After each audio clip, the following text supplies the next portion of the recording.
I know you use this video to fall asleep, so before that, like the video and subscribe to the channel. Also, where are you from, and what time are you watching now? Get comfortable and relax. Last week, I opened a folder of photos I had taken at an old cathedral downtown. I was about to select a few shots for a client who specializes in restoring ancient buildings. The images looked normal at first glance, but then I noticed something strange in the corner of one picture. There was a tall, thin figure in a black overcoat. The figure was turned away from the camera, and part of it was hidden by a thick shadow cast by a nearby column. I zoomed in, but I couldn't make out the person's face. I felt a slight chill in my chest. I assumed it was just some passerby who wandered into the frame without me noticing. I shrugged it off at first. I moved on to the next photo, a different angle of the same cathedral facade. I saw that figure again, this time standing near the entrance, same height, same overcoat, same posture, always facing away. My neck felt tense as I looked closer. It was the exact same silhouette, but now the figure was in a different position. I didn't recall seeing anyone wearing a black overcoat that day. Plus, it had been hot outside, so it seemed odd. I examined the photo for a few more seconds and then checked a third shot. Same silhouette, standing near a column, still turned away from the camera. My stomach got tight. I felt a slight tremor in my fingers when I moved the mouse.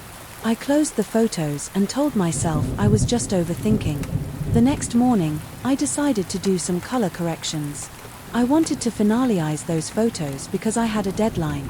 I started with the first shot again. I was sure I remembered the figure's position. It was near the edge of the frame, partially hidden behind a column. But that morning, the figure looked a few feet away from where it had been. It was still turned away, still wearing the black overcoat, but it had shifted closer to the center of the image. I felt my throat tighten, and my breathing sped up.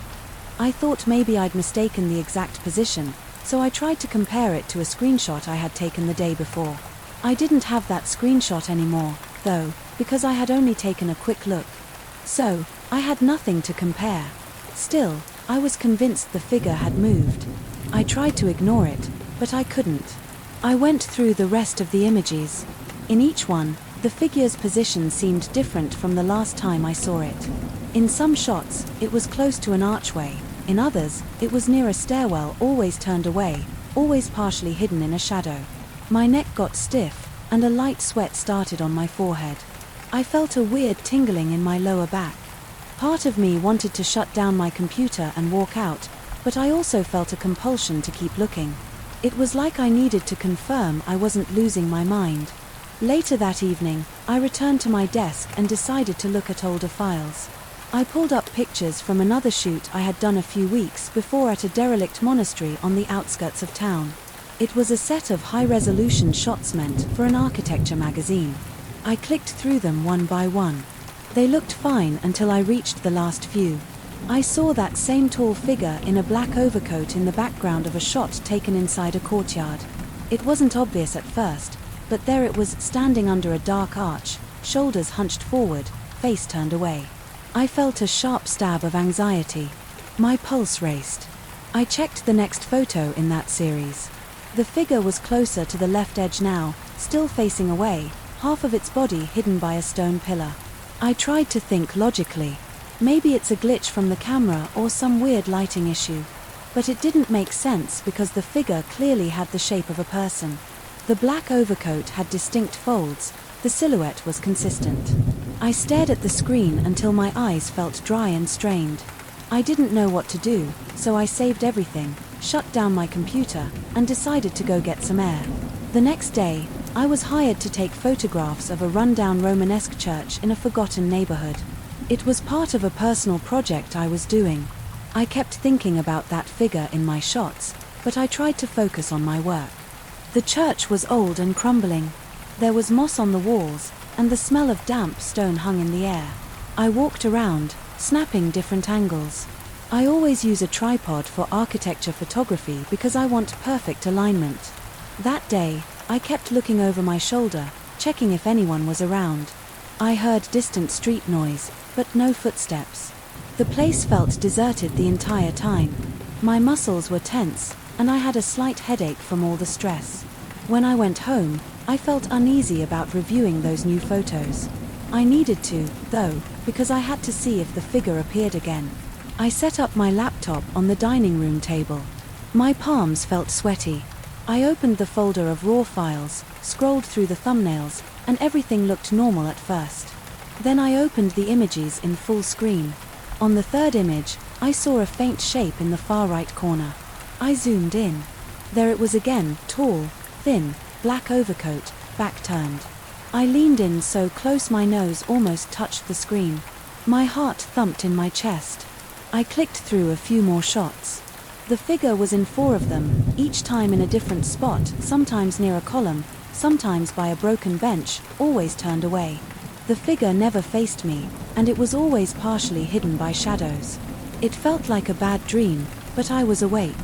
I grabbed my phone and called an old friend, Alex, who also works as a photographer. I told him something strange was happening with my photos and I needed his advice. He sounded skeptical but agreed to meet me at my office the next morning. I didn't sleep much that night. I lay in bed, my mind racing. I kept picturing that figure. I wondered if I'd see it in real life someday, not just in photos. Every time I heard a creak in my apartment, my muscles clenched. My mouth felt dry, and I kept wiping sweat from my forehead. The following day, my friend came over. I showed him the files. I pointed out the figure in each picture. He squinted at the screen. He said it looked like a person, but he wasn't sure why it would appear in all these different shoots. He asked if maybe it's a vagrant who follows me around.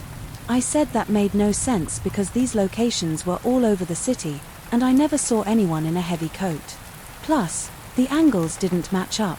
In one shot, the figure was in the corner. In another shot, it was near the center, like it had moved after the photo was taken. He checked the metadata of the files.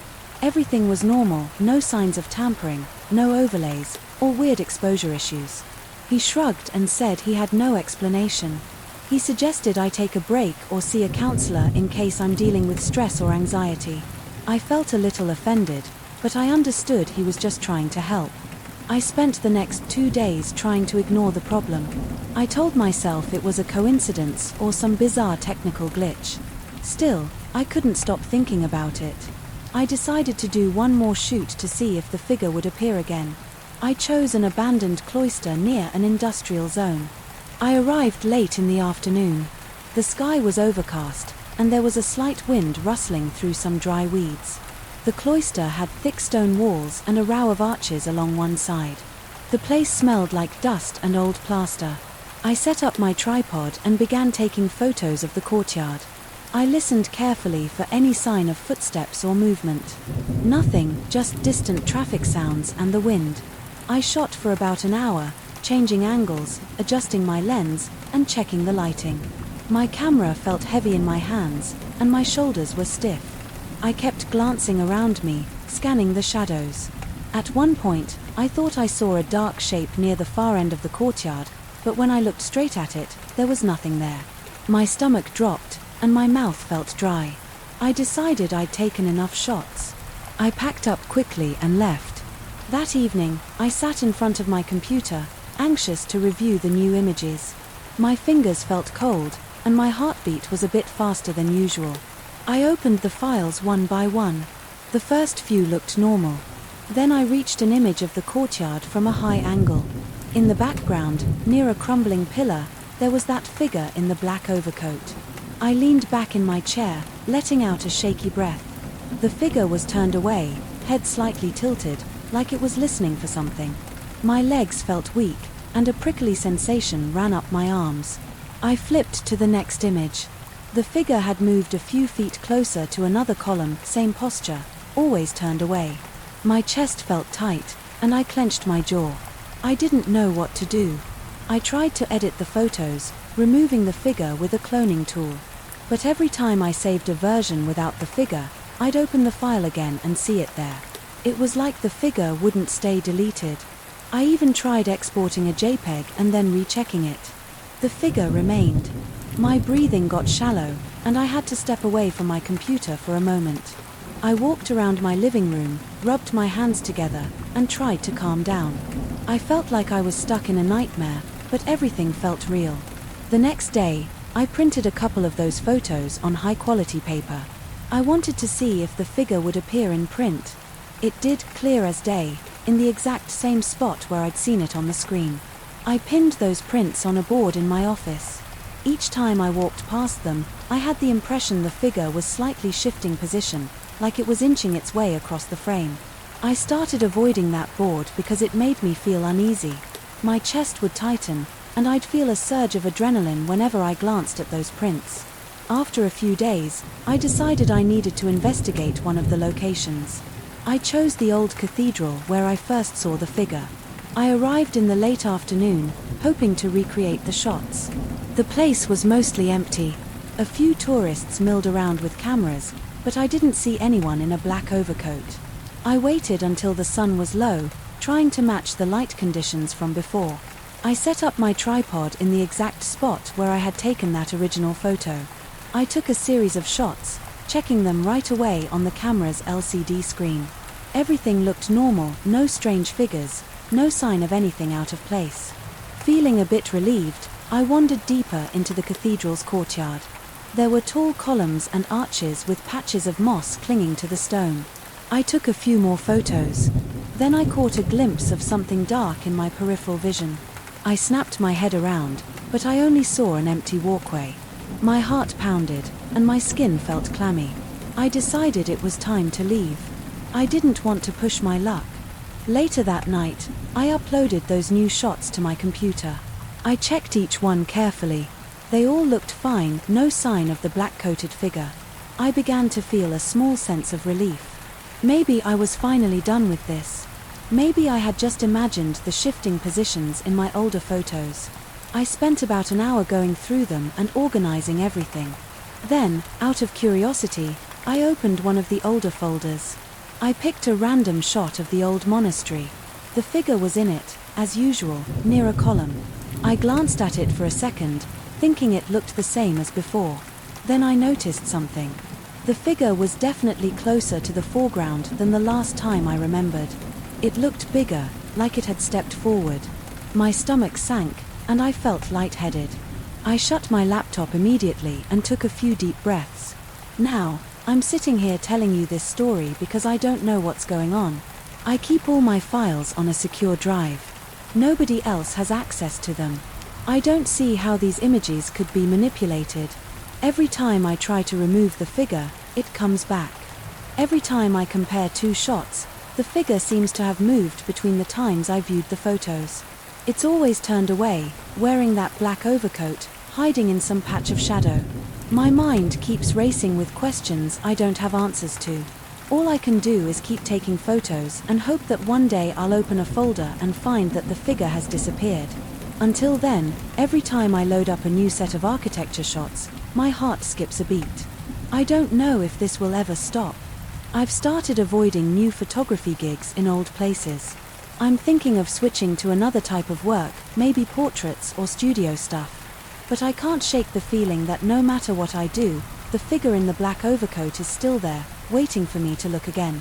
I stepped onto campus this morning with a heavy feeling in my chest. I couldn't explain it at first. I had slept fine the night before, but there was a tension in my shoulders and a strange buzz at the back of my neck. I'd been working on a dig for months, and today I was supposed to catalogue more artifacts we'd pulled from the soil. I remember thinking, what if I'm just tired? But that feeling stayed with me. It felt like something was pressing on me, something I couldn't see. My name's Daniel. I'm a professor of archaeology. I've spent years digging up pottery shards, bones, coins, and statues in different parts of the world. I've touched countless artifacts without a second thought. But this new excavation changed everything. We had stumbled upon what seemed to be a small temple site hidden under layers of dirt and debris. There were carvings on the walls and fragments of sculptures that didn't match any civilization I'd studied. From the start, it made me uneasy, and I wasn't sure why. I want to describe exactly what happened because it still feels unreal. We found a set of stone pieces that looked like parts of a larger tablet. They had symbols on them that I couldn't recognize. When I first picked one up, I felt a jolt in my wrist, almost like static electricity. I remember shaking my hand, thinking there was some chemical residue or maybe a reaction to the cold stone. Then I heard this soft whisper. It was so faint that I thought I imagined it, but the moment was distinct. I had my fingers on the artifact, my ears picked up a muttering sound, and my heart kicked against my chest. I dropped the stone piece and stepped back. One of my colleagues asked me if everything was okay. I lied and said my fingers had cramped. I tried to laugh it off, but I felt shaky. I could still hear something inside my ears, like air escaping a small crack in a window. It wasn't English. It didn't sound like Latin or Greek. It was a string of harsh consonants and a sound that made my throat tighten. I brushed it off and kept working. That night, I went home, made a simple dinner, and tried to watch some TV. I couldn't focus on the show. I kept replaying that moment in my head. I thought maybe I was dehydrated. I went to bed early. Around midnight, I woke up with my ears ringing. It was the same whispered voice, speaking the same strange sounds. I sat upright in bed and turned on the light. My bedroom was silent except for the hum of the air conditioner. I stayed up for an hour, just waiting to hear it again. Nothing happened. I tried to convince myself I'd been dreaming. The next day, I returned to the dig site. I handled more of those stone fragments. Every single time I touched them, I heard that same whisper. Sometimes it lasted only a second, other times, it stretched out. It was always that same language. I couldn't pick out any recognizable words. It sounded like someone was standing behind me, whispering right into my ear. My neck hair stood up each time, and I gripped the artifact harder, trying to steady myself. I told nobody. I was afraid they'd think I was losing my mind. I wrote down some of the sounds phonetically in a notebook, but I didn't even know how to organize them. It was just a collection of jumbled letters I could barely pronounce. I tried comparing them to ancient scripts in my reference books, but I came up empty. I went home more frustrated than ever. As the days went by, I started to ignore the whispers. I figured I could power through my research. Maybe it was stress. Maybe I was just overworked. But it didn't stop. It got stronger. I felt like I was being called by something, but I had no way to answer. My colleagues seemed perfectly fine. Nobody else complained about noises. Nobody else even commented on feeling strange. I began to think there was something about my connection with those artifacts that singled me out. That thought made me uneasy, but I didn't let it stop me from doing my work. A week later, things took a turn at home. I was in my living room, reading some notes, when I noticed a small statue I keep on my shelf was turned. It faced inward, toward the books. I usually keep it pointed outward, toward the room. I figured I must have knocked it while cleaning. I turned it back. The next morning, I woke up and found it facing inward again. I frowned. I live alone. There's no one else to move it. But I told myself I must have bumped it without realizing. Later that day, I came home from the campus. My living room table had a few random objects, a set of keys, some coins, a TV remote. They weren't in the same spot. The keys and the coins formed a neat circle on the table. I had never arranged them like that. I remember standing there, staring at the circle, my hands shaking a bit.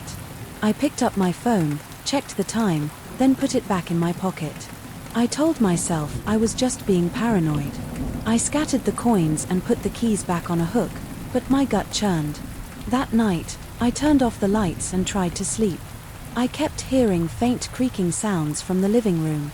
My apartment is old, so it's not unusual for the floors to make noise, but these were short, sharp sounds like something tapping against wood. I got up and crept out to the living room. I saw nothing move, but that weird tension in the room was thick. I could feel my pulse in my ears. I just stood there in my pajamas, eyes scanning every corner. After a minute, I turned around and went back to bed. I didn't sleep well. Over the next few days, the objects started rearranging themselves in more obvious ways.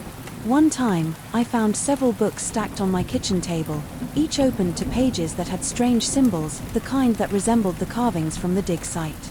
Another time, I saw my shoes placed side by side in a perfect line in the hallway, with the laces looped together like a knot. I had never done that. I started to feel a tightness in my chest, like I was always on edge. My jaw was clenched more often. My appetite dropped.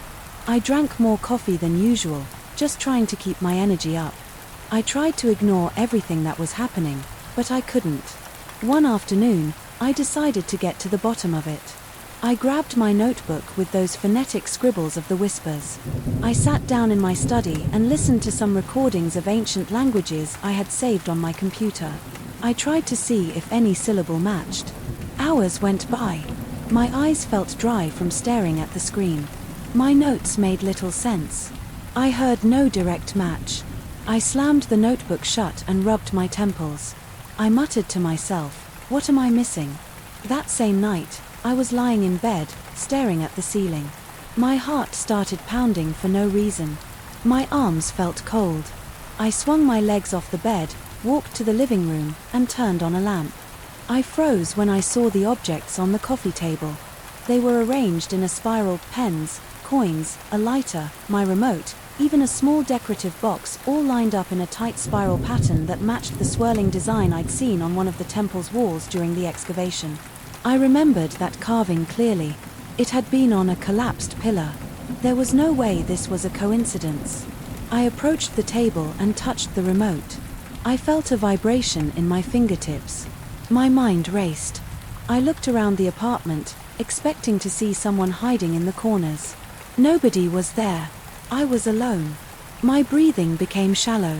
My scalp tingled.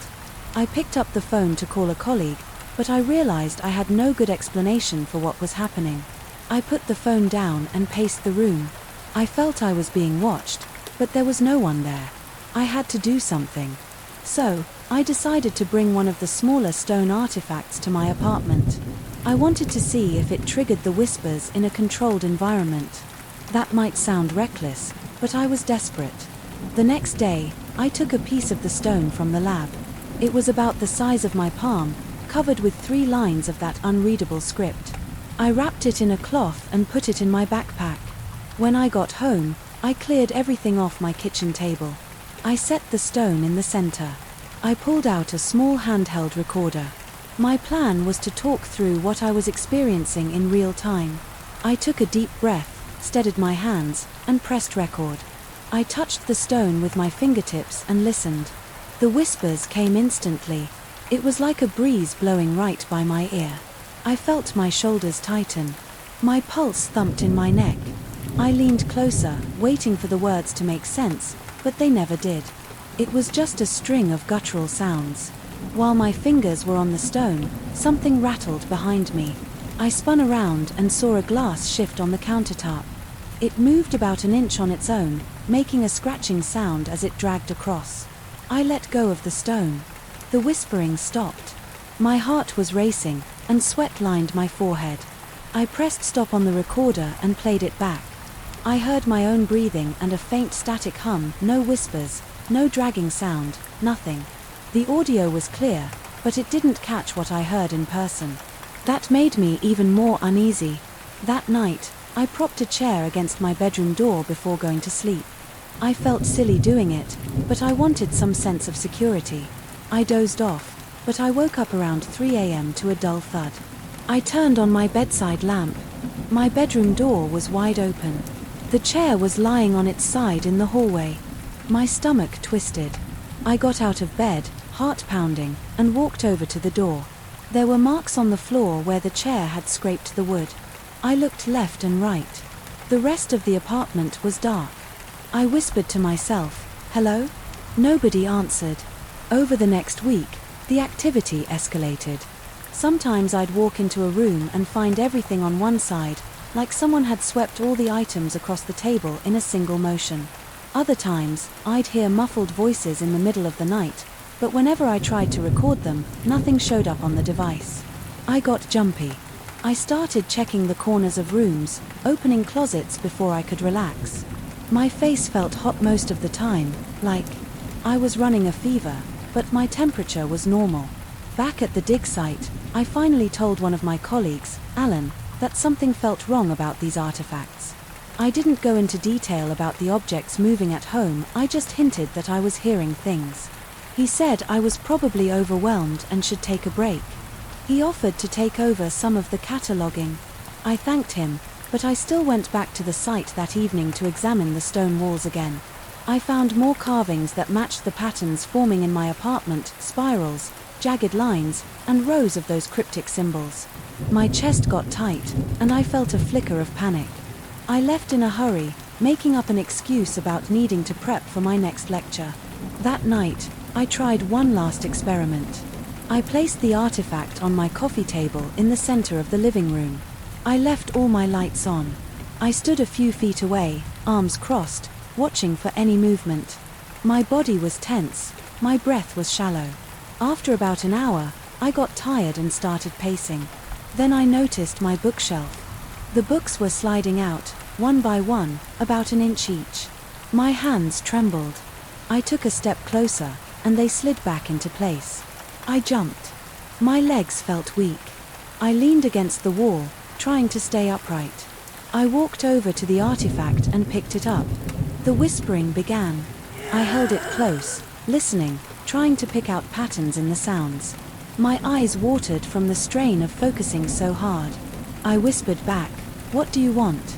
I don't know why I did that. I got no response except for a slight vibration in my hand. I clenched my teeth. My mouth went dry. Then, without warning, the light in the lamp flickered, and the whispering cut off. I'm at a point now where I can't pretend this isn't real. The artifacts trigger something. Whatever it is, it's in my home. It moves things. It forms shapes that look like the carvings in that temple. It tries to speak in a language I don't understand. My body reacts by tensing up, and I feel my heart beating so loudly I can't hear anything else. I keep expecting to find a rational explanation, but the evidence piles up: scratched floors, rearranged objects, shifting furniture, the feeling of being watched at all hours of the day. I don't know what to do next. I'm not sleeping well. I'm jumpy around my colleagues. My phone is filled with half-written notes about the symbols and the scribbles of the whispers. My apartment feels like a trap. Sometimes I step in and feel like I'm intruding on something I can't see. The hair on my arms stands up, and I can't breathe right. I've tried leaving the windows open, hoping fresh air might change the atmosphere. No luck. I'm worried about losing my mind, but everything I see and hear is real to me. The dig is ongoing, and the team is excited about the new findings. I'm the only one who's hearing these whispers. I'm the only one seeing things move on their own. I haven't told anyone the full story. I feel trapped by the fear of looking crazy, but I can't deny what happens every time I touch those artifacts. I'm sitting here now, writing this down in my living room. The artifact is wrapped in a cloth inside my bedroom closet. I can hear occasional shifting sounds from the other room. My eyes dart to the hallway, but I see nothing. My throat is tight, and I keep swallowing to clear it. My legs are sore from the constant tension. When I close my eyes, I see those spiral patterns. I hear those whispers. They keep warning me, I think, but I don't know what they want me to do.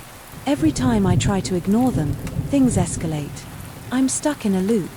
Tomorrow, I plan to gather every piece of data I can and see if there's a specialist who might help. I don't even know what kind of specialist deals with this sort of phenomenon, but I can't keep living like this. I can't keep jumping at every small noise in my own home. I need answers, and I need them soon.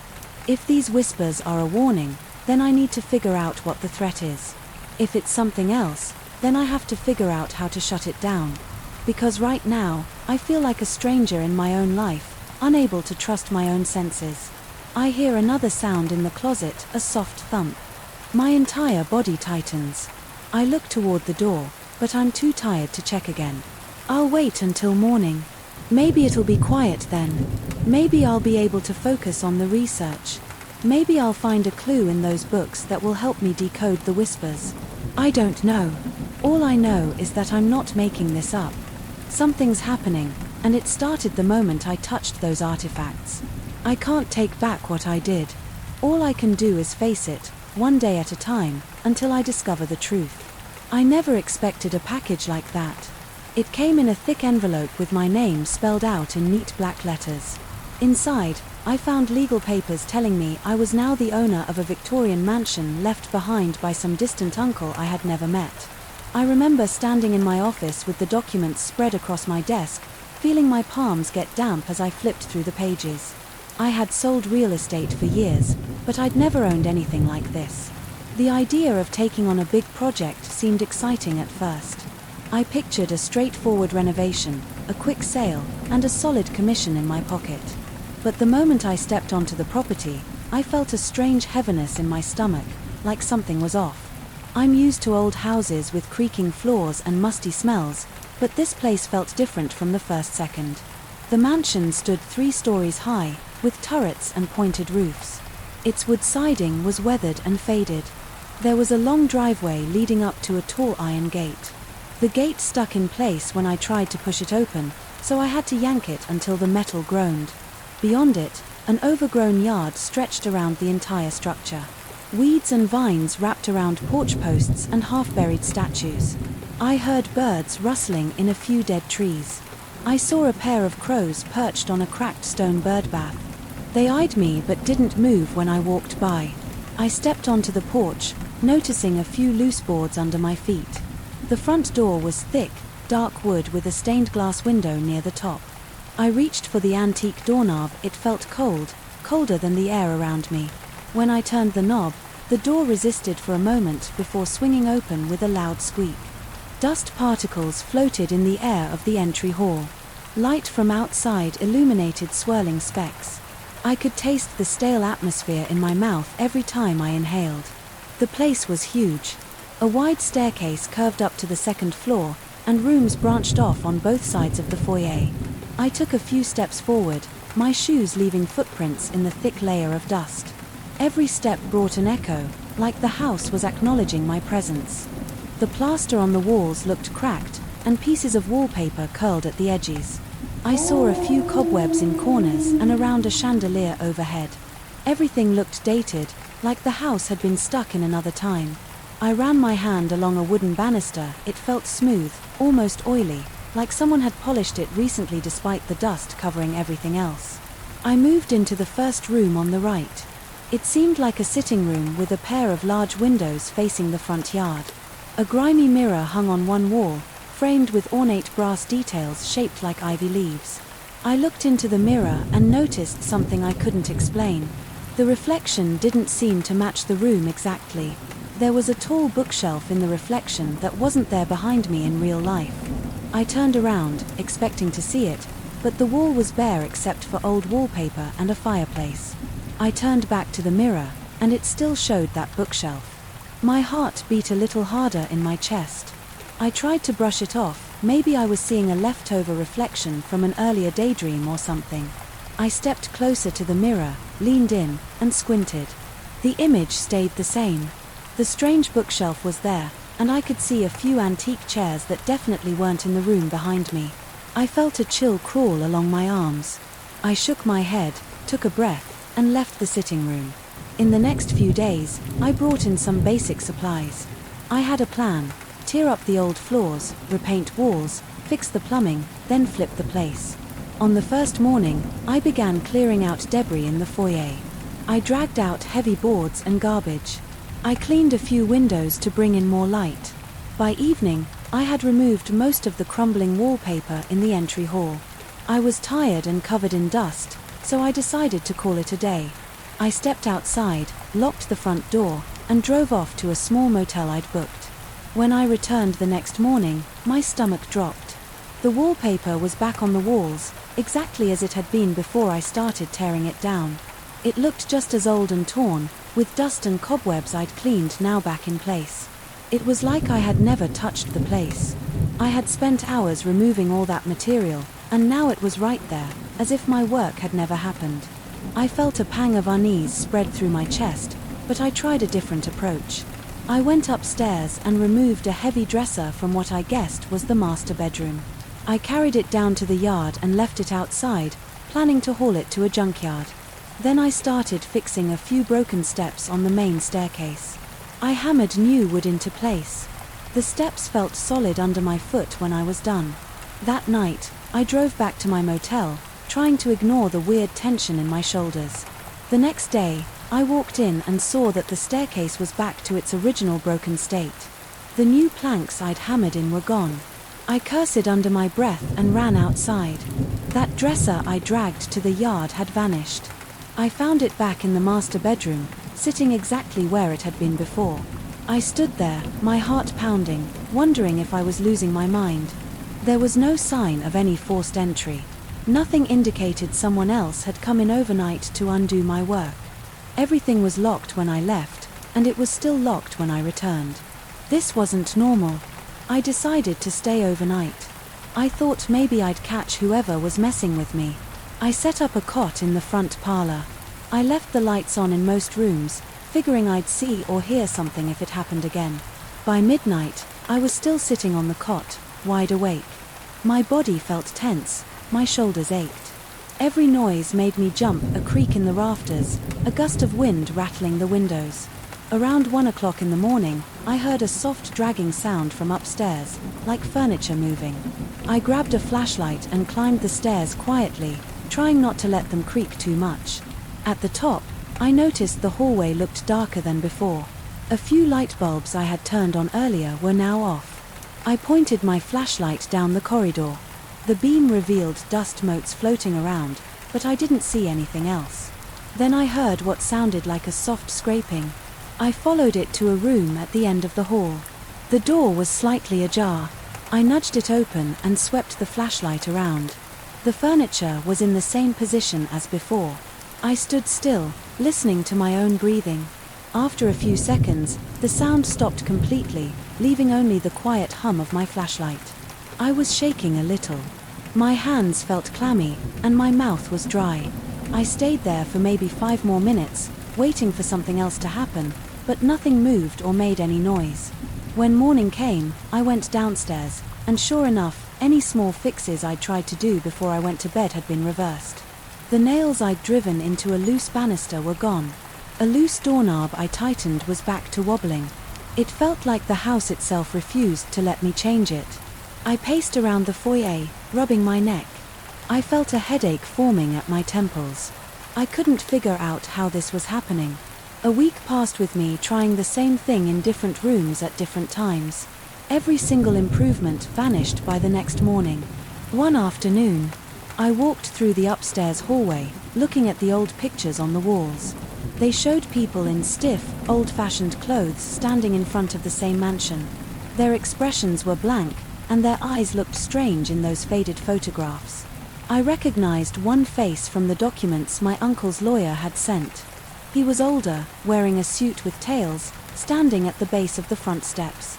I felt an uncomfortable weight in my chest when I realized his eyes seemed to follow me as I walked past. I tried to ignore it. I kept going until I found the library. The library door was heavy, with carved patterns of leaves and vines. Inside, the walls were lined with shelves, most of them empty. The air felt stale, and the floors creaked with every step. In the far corner, I saw a large mirror. Its frame was dark wood, stained and chipped at the edges. The glass was cloudy. I switched on a table lamp next to it. I looked at myself in the mirror. My hair was a mess, and my t-shirt was filthy from the day's work. Then I noticed something behind me in the reflection. It looked like a figure wearing an old suit, standing near one of the shelves. My stomach lurched. My breath caught in my throat. I spun around fast, aiming my flashlight at the spot. There was nothing there. I turned back to the mirror, and the figure was gone. My throat felt tight. I could hear my heart thumping in my ears. That night, I couldn't sleep. I left the bedroom lights on and lay on the cot, staring at the cracked ceiling. The wind outside made the walls groan. Around 2 o'clock in the morning, I heard the faint sound of laughter coming from downstairs. It was distant, muffled. I sat up, grabbed my flashlight, and walked to the top of the stairs. The air felt thicker than usual, like it was pressing against my skin. I could feel my pulse pounding in my hands. Each step I took seemed to echo forever. The laughter stopped as soon as I reached the bottom step. I stood there in the darkness, shining my flashlight around. The foyer looked the same, no sign of anyone. I felt a wave of goosebumps on my arms. My mind raced with possibilities. Maybe it was just the house settling. Or maybe I was imagining it.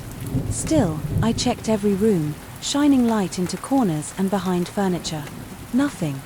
I decided the next day to inspect the basement, hoping I'd find some old switchboard or mechanical trick that might explain the weird resets. I found a dusty door under the staircase that led down to a cramped, dark space. The wooden steps groaned under my weight. A dull smell of damp earth hit me as I reached the bottom. My flashlight swept across stone walls and a concrete floor. Broken crates and old tools lay scattered around. A rotted wooden workbench sat against one wall. At first, I saw nothing unusual. Then my flashlight beam settled on a row of mirrors leaning against the far wall. They looked similar to the ones upstairs, each with an ornate frame. My pulse quickened. I stepped closer, dust floating up around my shoes. I saw my own reflection in one of the mirrors, but the background looked different. It showed a well-lit basement with neat shelves, fresh paint on the walls, and no dust. I moved to the mirror next to it and saw another version of the same basement, but this time there were stacks of boxes labeled with dates. The next mirror showed a basement that looked older, with fewer objects.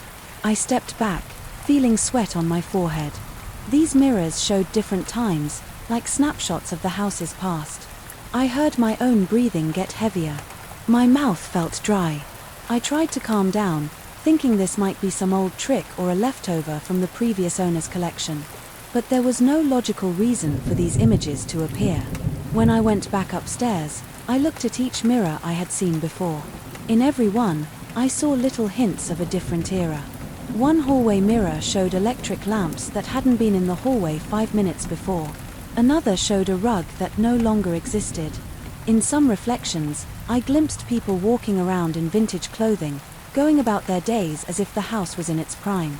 My fingers twitched with nervous tension every time I caught sight of them. I felt like a trespasser in my own house. And no matter what repairs I attempted, the house reset itself at night. Over time, I tried to film it. I set up a camera to record the foyer overnight, hoping to catch the renovation vanishing. But the footage only showed static after midnight. When I woke up, everything was undone again. Each time it happened, I felt more frustrated and anxious. I found myself snapping at any little noise, jumping at every flicker of light. I was drinking too much coffee, hardly sleeping, and always scanning the corners of rooms, expecting to see someone or something lurking there. One morning, I decided I'd had enough. I tossed my tools in the trunk of my car and sat in the driver's seat, gripping the steering wheel. My heart pounded. I told myself I was leaving for good, that I wasn't going to come back. But then I remembered I still owned the place. I still had a responsibility to figure out what to do with it. Selling it as is didn't feel right since I was sure anyone who bought it would face the same bizarre issues. I took a few deep breaths and went back in. I walked around, examining the rooms. I saw that the furniture, wallpaper, and fixtures all looked exactly as they did on day one. The mirrors still held those strange reflections. The floors creaked as I passed the sitting room, and I thought I heard a low murmur of voices behind me. I spun around, shining my flashlight, but I was alone. I spent that entire day trying to find any kind of official record about the house. I searched old closets, rummaged through drawers, and flipped through old photos and letters. Most of it was unreadable, decayed, or irrelevant. But the more I looked, the more I realized that every single item seemed tied to a moment in time that the house refused to let go. It felt like the place was stuck in multiple eras at once. Each mirror offered a window to those other times. Every night, the house yanked itself back to some original state, undoing everything new. By evening, I sat at the bottom of the grand staircase, covered in dust and feeling my legs ache. My back hurt from bending over old trunks. I stared at the peeling wallpaper, waiting for the moment it would restore itself again. I heard the ticking of an old clock in the hallway. My heartbeat synced with that clock, and I could almost feel the tension coil in my stomach, expecting something to move or some voice to echo. But the house was silent. That night, I curled up on the cot and waited. I listened for footsteps, voices, or scraping noises. I felt the hair on my arms stand up every time the wind pushed against the windows. At some point, I drifted off. When I opened my eyes in the early morning light, I saw the same old walls with the same old wallpaper. Every last renovation attempt was gone, just like before. The tension in my chest twisted into a knot. I stood up, walked to the window, and looked outside. The grass was still overgrown. The statue was still covered in vines. Nothing had changed. I haven't fixed the mansion, and I don't know if I ever will. But now I understand it a bit better. It clings to its past, resetting itself every night. The mirrors show me moments from decades ago, with people who seem as real as anyone I see on the street. I can't explain how it happens, and I don't think I ever will. All I know is that I own a place that doesn't want to move on. Every time I cross the threshold, my chest tightens, and my ears strain for the smallest sound. I watch the mirrors out of the corner of my eye, ready to catch a glimpse of someone walking by in an old suit or dress, holding on to their piece of history. And in the morning, the house erases all signs of my presence, as though it wants to remain exactly as it was, forever. I pulled into the driveway around noon, feeling sweat trickle down the back of my neck. My car's air conditioning had stopped working an hour earlier, so the stale heat hit me the second I opened the door. The house in front of me looked old and quiet. The yard had tall grass and a few scattered stones that looked like they'd been part of a small path at some point. I felt a tug in my chest, like I was on the edge of something new and uncertain. I liked the idea of being alone out here with my brushes and canvas. I had big plans for the next few weeks, mostly to paint in peace and see if I could capture something different. I'd been stuck in a creative loop for months, and I thought a change of scenery might help. I unlocked the front door with a key that felt a little rusty, and it took me a second to get the door open. The hinges groaned. When I walked inside, the first thing I noticed was the smell of wood and dust, plus something faint that reminded me of old paint. There wasn't much furniture. I saw an empty living room with bare floorboards and a single window that looked out onto the backyard. I heard the wind outside, rustling through tree branches. It sounded distant, like a low whooshing that came and went in short bursts. I carried in my suitcase, my crate of painting supplies, and the canvases I'd primed back in the city. The house didn't have central air, so I opened some windows to let in a breeze. The floors creaked under my feet while I walked around, trying to figure out where to set up. A small side room near the living room caught my eye because of its large window facing west. I thought it would be good for afternoon light. I placed my easel there and spread out my tubes of paint, brushes, and palette on a makeshift work table. I decided to spend the rest of the afternoon unpacking. The kitchen had an old fridge that hummed a bit. I turned it on and checked if it cooled. It started to get cold after a while, so I felt relieved I wouldn't have to invest in a cooler or something. I placed a few groceries I'd brought inside. I kept hearing these little creaks in the hallways, but I figured it was the house settling. It didn't scare me, but it kept me on edge. I was alone, and every tiny sound felt amplified. Later, I tried to paint a simple still life. I set up a bowl with some fruit, but my mind wasn't in it. I kept looking around, noticing how the light hit different corners of the walls. The paint on the walls looked old, peeling in some spots. My brushstrokes felt forced, like I was just slapping color around for no reason. After an hour, I gave up and decided to explore the outside. I walked behind the house and found a short fence with several boards missing. Beyond that was a stretch of land with tall weeds and a couple of pine trees. The sky looked hazy and bright. I heard birds chirping in the distance, but they sounded far away, like they were barely interested in this place. I went back inside around dusk. My stomach growled, so I made a quick sandwich. I sat in the living room on a folding chair I'd brought. I watched the light fade through the window. Something about twilight always gave me a strange feeling. It's the time right before night fully settles, and everything feels uncertain. The shapes outside become less clear. Shadows stretch across the ground. Inside, the house got darker in that slow, quiet way. I turned on a small lamp and decided to go to bed early. I felt tired from the drive and the heat. That first night, I slept in a sleeping bag on the floor of the bedroom.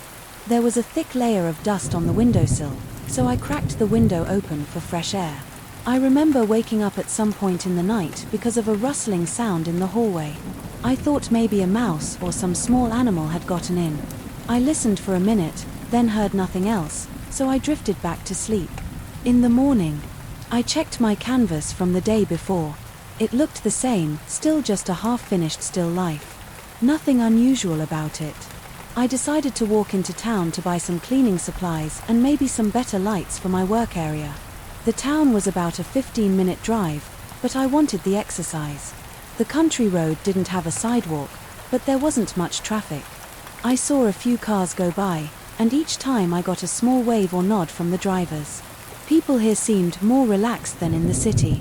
After picking up what I needed, I headed back and spent the rest of the day clearing out the side room, dusting the windowsill, and setting up a proper workspace. By the time late afternoon rolled around, I felt sweat soaking my shirt. The sun hit that west-facing window directly, and the heat gathered inside. I opened the window to let some air circulate. I decided to start a new painting, hoping the fresh environment would spark something. I set up a blank canvas and started painting a simple view of the yard. I found it relaxing. The colors flowed better than they had the day before. I painted until I lost track of time. When I finally stepped back, my body ached from standing so long. Outside, the sky was turning orange. Twilight was coming again. I stopped to wash my brushes and then sat on the porch for a moment, enjoying the cooler evening air. I heard leaves rustling in the breeze, and the fading glow of the sun seemed to stretch across the sky.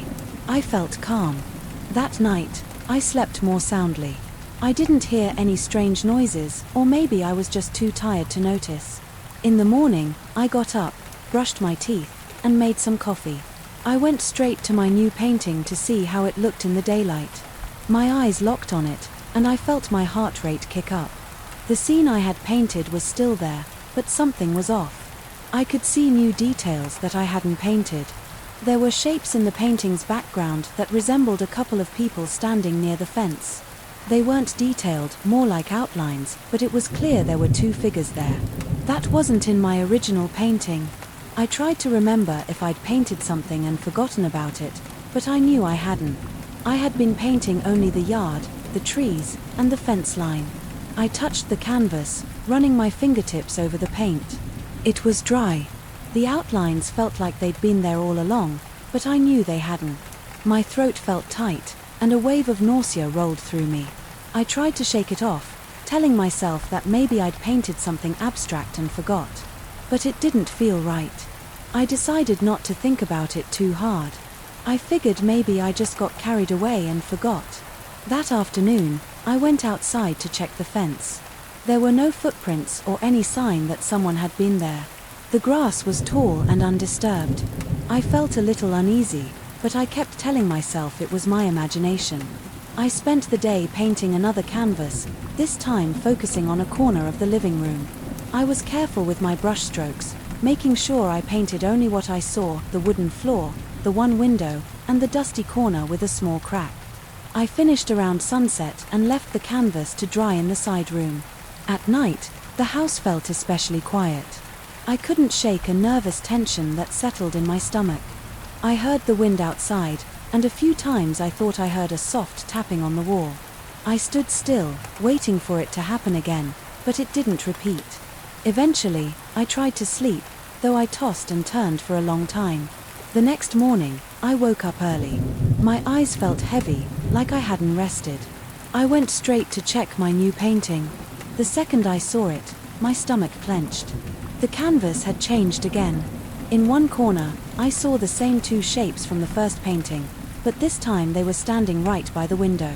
I leaned in and saw small smudges that looked like arms reaching up. It looked like they were about to enter the room. My hand started shaking, and I took a step back, almost tripping over a stool behind me. I felt a strong need to check every window in the house. I walked around, looking through each window, but saw no one. The doors were still locked. I couldn't explain it. I decided I had to paint something else, maybe something more cheerful, to see if that changed what was happening. I set up a fresh canvas and did a quick landscape of the sky above the house. I used broad strokes of blue and white, trying to replicate the clouds I saw. I finished in about an hour. I was sweating the whole time, checking over my shoulder every few minutes. I felt paranoid, but I wanted to see if the painting would morph again overnight. I spent the rest of the day cleaning and trying to distract myself.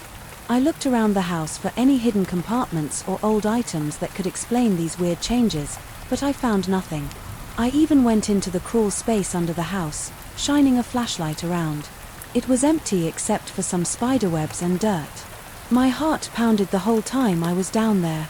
The air felt stuffy and thick. That evening, I cooked some pasta, but I could barely eat. My stomach felt jumpy. I kept glancing at my new painting of the sky, worried it would change in front of my eyes, but it stayed the same while I was watching. Finally, I put it in a closet and shut the door, hoping that somehow that would prevent anything from happening. I felt silly doing it, but I was desperate to keep the painting under control. I went to bed early again, but I couldn't sleep. I lay there, staring at the ceiling. Around midnight, I heard a faint scraping sound from the side room. It made my heart pound so hard I heard it in my ears. I got up, walked into the hallway, and flipped on the light. The scraping sound stopped. I waited, listening. I could hear my own breathing and the tick of my wristwatch. Then a light rustle came from inside the closet where I'd placed the new painting. I stood there, afraid to open the door. My hands felt clammy, my fingers tingled. After a few seconds, the sound stopped again. I forced myself to open the closet door. I stared at the painting. It was dark, but I switched on a small lamp. At first glance, I didn't see a difference. The sky looked normal, just like I'd left it. I moved the lamp closer, scanning every inch. In the lower corner, where I'd left the canvas blank, I saw a small shape that I hadn't painted. It looked like a shadowy figure walking on a flat stretch of land. I closed my eyes for a second, wishing it would disappear. When I opened them, it was still there. My mouth went dry. I shut the closet door and went back to my bedroom, locking the door behind me. I didn't sleep the rest of the night. The next day, I stood outside on the porch, trying to pull myself together. I watched the sunrise and felt the cool morning air on my face. I thought about leaving the house for good, but I'd spent a lot of money to rent this place, and I still felt a strange pull to figure out what was happening.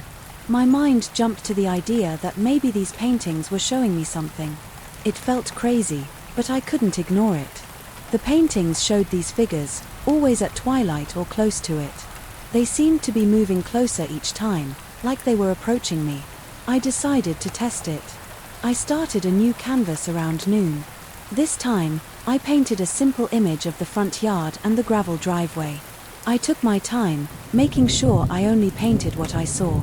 I left out any suggestion of people or any shapes in the distance. Then I placed the painting in the living room, propped up against the wall, away from the other canvases.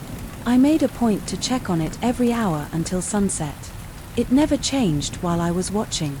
But around twilight, I stepped out to the porch to catch the sunset, and I stayed out there a bit longer than normal.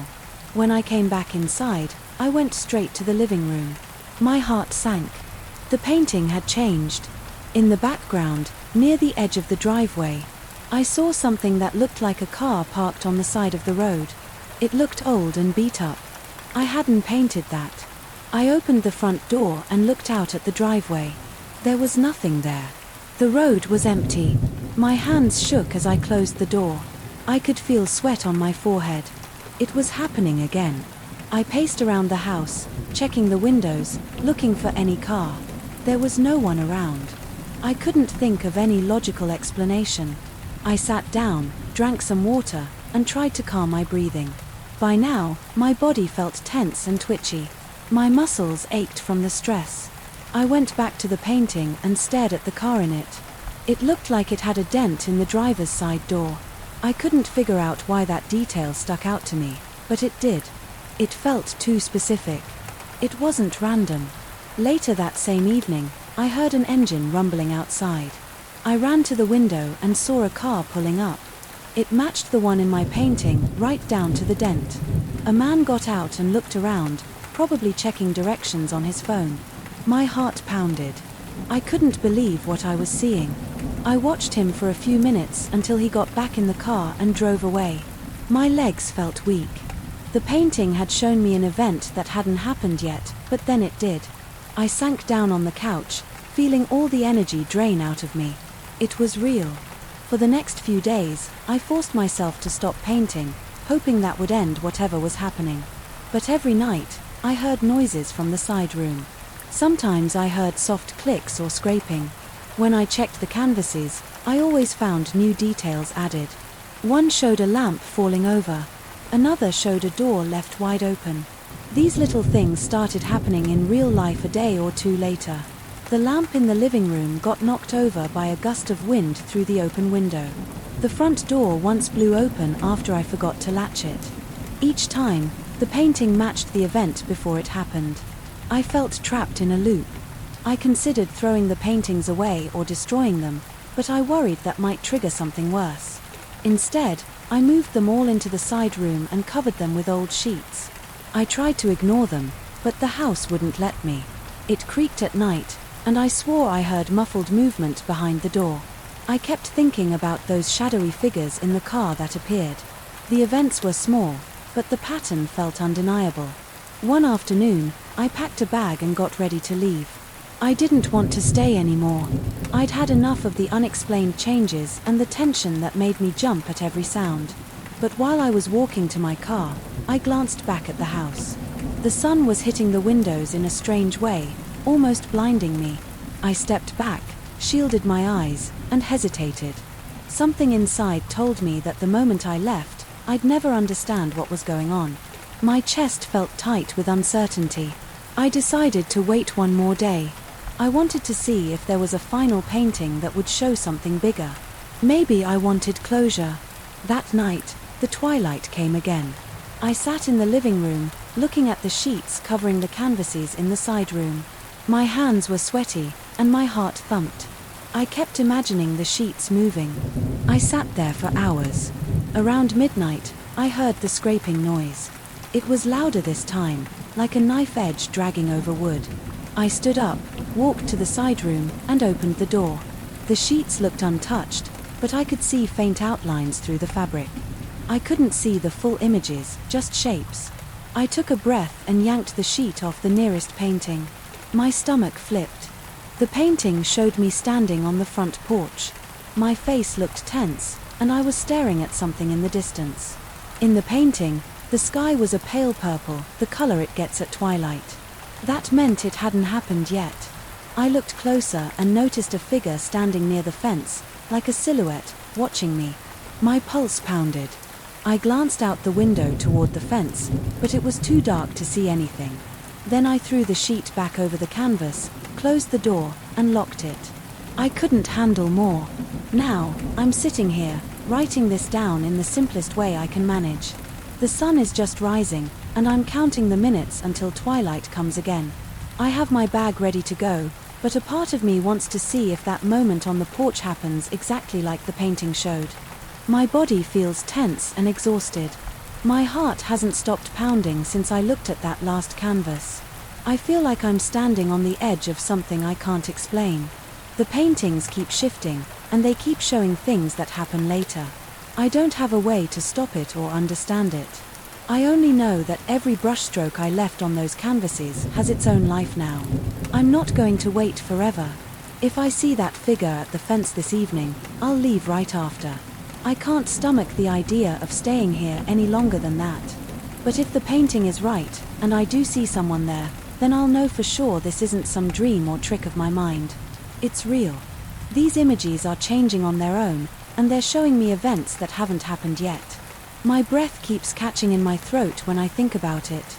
I don't know what's behind this, and I don't want to find out. Maybe I'll burn the canvases later, or maybe I'll just abandon them here. I don't have an answer. All I have is the next few hours. After that, I'm gone. That's the only plan I can handle right now. I noticed something was wrong the moment I stepped into the reading room on a late Tuesday afternoon. It was that feeling you get when the air feels heavier than usual, and the silence seems off. I remember pausing at the threshold, letting my eyes adjust to the dim light, and noticing a few books stacked on a table that I knew was supposed to be clear. Right away, I felt my stomach tighten. That's how it started. My name's Ethan, and I've been the head librarian here for 7 years. I know every corner of this building. I know the chill in the air when you pass through the corridor to the archives. I know the faint squeak of the wooden floors near the historical volume section. I also know our regular visitors, college students, a few professors, and the occasional curious local. I've always prided myself on keeping everything in order.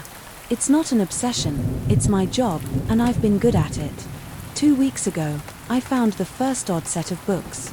3 volumes were on a shelf near the front desk. I had never seen them placed together like that, and their titles formed a phrase. That phrase read something like "Rise above foundations." At first, I just assumed a visitor had placed them in a strange order. I put them back in their correct spots. I didn't think much of it. But the next day, I found more. This time, the titles formed a longer sentence. It was something about bricks, mortar, and a hidden plan. I wish I'd written down the exact words, but I was in a rush, and it seemed too odd to matter. I just wanted to get them back to the right places. I work with a small team, 2 library assistants and a security guard who does rounds in the evenings. I asked them if they had noticed anything strange, and they shrugged. Everyone said the same thing. They hadn't seen anyone messing with the shelves. The security guard, Marcus, said it looked like a prank, but he also noted that the cameras in the reading room didn't pick up anything unusual at night.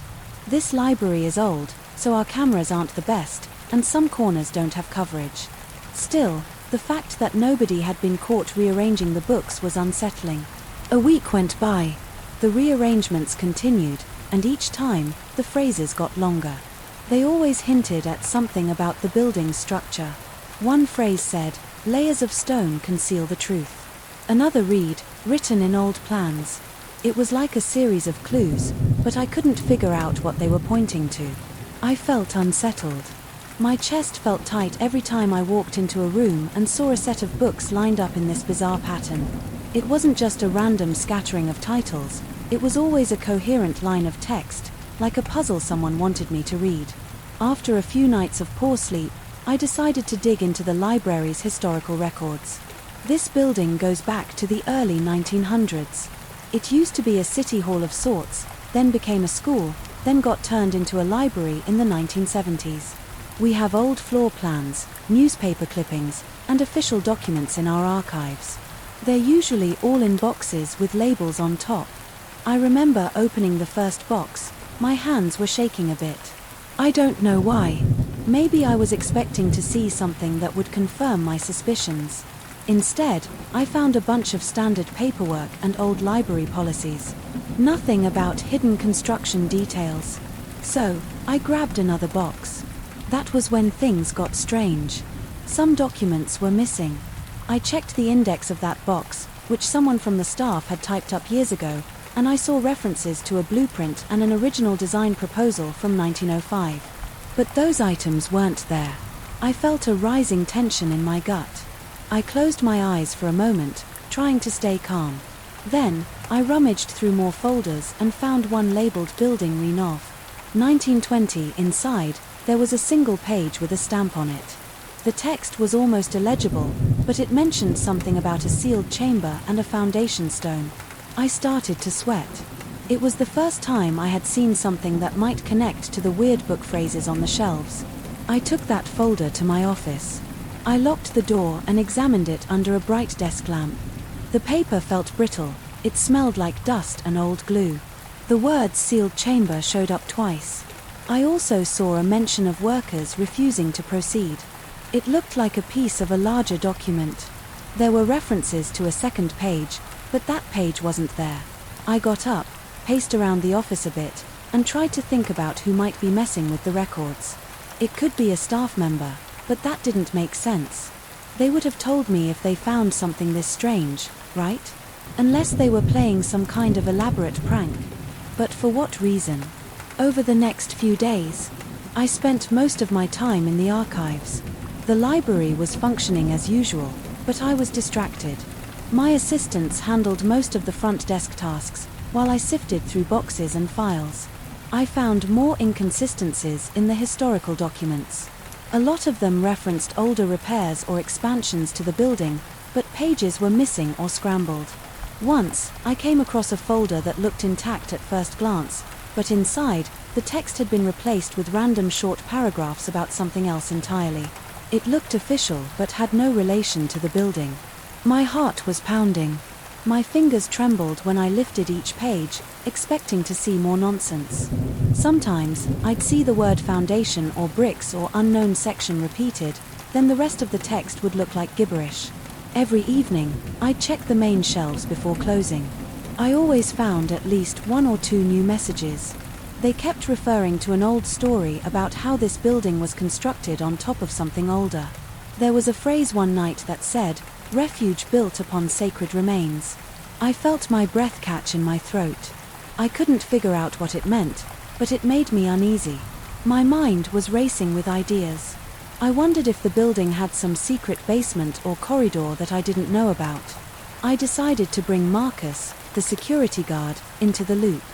He was the most level-headed guy on the team. One evening, after closing, I led him down to the archives. I showed him the messed up documents, the missing pages, and the cryptic phrases that I had managed to piece together. He scratched his beard, frowned, and said, "Maybe we should check the basement." The library has a small basement where we keep some old furniture, broken chairs, and leftover construction materials. It's damp and smells like mold. We headed down there with flashlights. We rummaged through boxes and dusty shelves. We didn't find anything unusual at first, but in the far corner, we noticed a stack of bricks piled against the wall. It looked like someone had tried to patch up something. The bricks weren't laid in neat rows like a normal wall. They were stacked in a rough shape, and the cement between them looked messy. Marcus tapped on it. The sound was solid, but there was a slight echo behind it. I leaned in, put my ear against the bricks, and knocked softly. It felt like there was some space back there. My heart was pounding in my chest, and I felt beads of sweat forming on my forehead. I looked at Marcus, and he shrugged. We both decided to leave it alone for the night. We weren't equipped to knock down a wall without clearance. The next morning, I went to our collection of building-related documents again. I couldn't find anything about a wall being put up in that part of the basement. I tried to find the head of maintenance, Mr. Race, to see if he knew anything. He told me that wall had been there for as long as he could remember. He'd never inspected it closely. I didn't push him further because I didn't want to sound paranoid. I had a feeling that if I mentioned the weird messages, he'd think I was losing it. I turned back to the main library floors that day. The books were arranged in a new message that said, "Truth lies beyond the second layer." It was spelled out across 6 volumes. I could see people around me, some visitors reading in corners, oblivious to what was happening. I pulled Marcus aside and told him we had to look behind that basement wall. He wasn't thrilled, but he agreed to help me do a quick check after hours. By the time evening came, I was a nervous wreck. My hands were sweaty, and I kept glancing at the clock. When the last visitor left, we locked the doors and headed downstairs. Marcus had found a small hammer and chisel in the maintenance closet. We carried flashlights and wore simple masks to avoid inhaling too much dust. We tapped the bricks and tried to wedge the chisel into the cracks. Some of the mortar crumbled without much effort. The smell of old cement and mold hit me right away. My eyes watered. Marcus coughed and covered his mouth. We pried out a few bricks. It was a slow process, and every time one came loose, it made a scraping noise. After removing about 7 bricks, we shined the flashlight inside. There was a narrow gap leading to a darker space. I aimed my light in that direction. The beam showed a cramped area that looked like an unfinished room. Dust swirled in the air. My heart was pounding so hard I could feel it in my neck. Marcus muttered something under his breath, but I couldn't make it out. I was too focused on the black space beyond. We pushed more bricks aside until there was an opening big enough to squeeze through. I felt a rush of stale air come out. It smelled like earth, dust, and a hint of something metallic. I climbed in first, carefully stepping over loose rubble. The flashlight beam swept across a small chamber with rough stone walls. There was a rusted metal crate in one corner. It looked old, with rivets along the edges. I stepped closer, ignoring the chill running down my spine. Marcus was right behind me, breathing hard. I could hear him shifting his weight on the gritty floor. I bent down and tried the latch on the crate. It was stuck. Marcus handed me the chisel, and I pried it open with a sharp clang. Inside, there were old papers rolled up, drawings, and a few small items wrapped in cloth. My pulse was racing. I pulled out one of the papers. It looked like a blueprint with a date in the corner, 1904. The lines showed a plan for the building, but it was different from the official version I had seen. It showed extra corridors and a large room beneath the library. My breath caught in my throat. Marcus leaned in close to see. We unwrapped one of the cloth bundles. Inside was a metal plaque, tarnished with age. The inscription was hard to read, but I saw the phrase "Original Foundation." I felt a sudden surge of adrenaline. All the strange book messages and the missing documents pointed to something like this, something hidden behind that basement wall. My mind spun with questions. Why was it sealed? Who had put these items here? And why did they keep messing with the library records? Just as I was about to pick up another bundle, Marcus tapped me on the shoulder. He whispered that we should leave the room as it was. I agreed. I realized we didn't have any official permission to break through a wall, and we needed to handle this carefully. My hands were shaking with excitement, but also fear. I could feel a fine layer of dust settling on my face, and I felt a headache coming on from the stale air. We tucked everything back into the crate as best we could and climbed out through the hole. Then, we stacked the bricks to conceal the opening again, at least well enough that no one would notice at a glance. We locked up and went back upstairs. My heart was still pounding. My shirt was damp with sweat. That night, I barely slept. I tossed and turned, thinking about what we found. I didn't know what to do next. If I reported this to the city, they might come in and rip out that wall, or they might accuse me of damaging library property. At the same time, it was clear that someone or something was orchestrating these messages with the books, trying to guide me to that hidden chamber. The next morning, I checked the shelves again. No new messages. The library felt quiet, almost too quiet. I kept expecting something else to happen, but nothing did. The entire day, I drifted through my tasks. My assistants asked if I was feeling okay. I just said I was tired. Marcus walked by a few times, and I caught his eye. We didn't need words to acknowledge what we'd seen. I could tell he was still shaken. Later that afternoon, I returned to the archives. I wanted to see if anything had changed overnight. I walked in, flipped on the lights, and approached the main table. My heart dropped when I saw one of the old folders from the missing documents was now sitting there, looking untouched, but I knew it hadn't been there the day before. My throat went dry. I opened it. Inside, I found a typed page that looked brand new. It talked about how the building's original design included a protected chamber. It also mentioned that the documents about this chamber were never meant to be made public. The tone was formal and direct, like an official statement. I ran my finger over the text. I felt chills on my arms, but not from the cold. Someone had put this here during the night. I glanced around the quiet room, noticing the hum of the overhead lights. I could hear my own breathing, shallow and uneven. I put the folder under my arm and left the archives. I didn't know who was behind all this, but I had enough proof to show there was something bigger going on. I headed to my office, locked the door, and set the folder down on my desk. I felt a heavy weight on my shoulders. I realized I was scared. My chest felt tight, and my mind raced with possibilities. There were no easy answers. I wish I could say I solved the mystery right then and there, but I didn't. I still work here, and the library goes on like it always has. People come in, check out books, do their research, and leave. Most have no idea about the strange messages or the hidden chamber. Marcus and I agreed to keep it quiet for now. We don't want more strange incidents. We don't want city officials breathing down our necks. We just hope we can figure it out on our own terms. But every time I pass by that section in the basement, I feel a spike of anxiety. Every time. I see books out of place on the shelves, and my heart starts to pound. I can't help but wonder if there's more waiting for me, hidden somewhere behind the walls or buried in the archives. For now, I'm just keeping watch, waiting to see if the messages start up again. If they do, I'll be ready. I'm sitting at my workstation, staring at the incoming data on my monitors, and my hands won't stop shaking. I can hear the wind pounding against the outer walls, and the metal roof panels rattle every few seconds. There's no one else in this building, and the nearest sign of civilization is a small village about 50 miles down the mountain. Sometimes, I think I can sense something watching me from outside.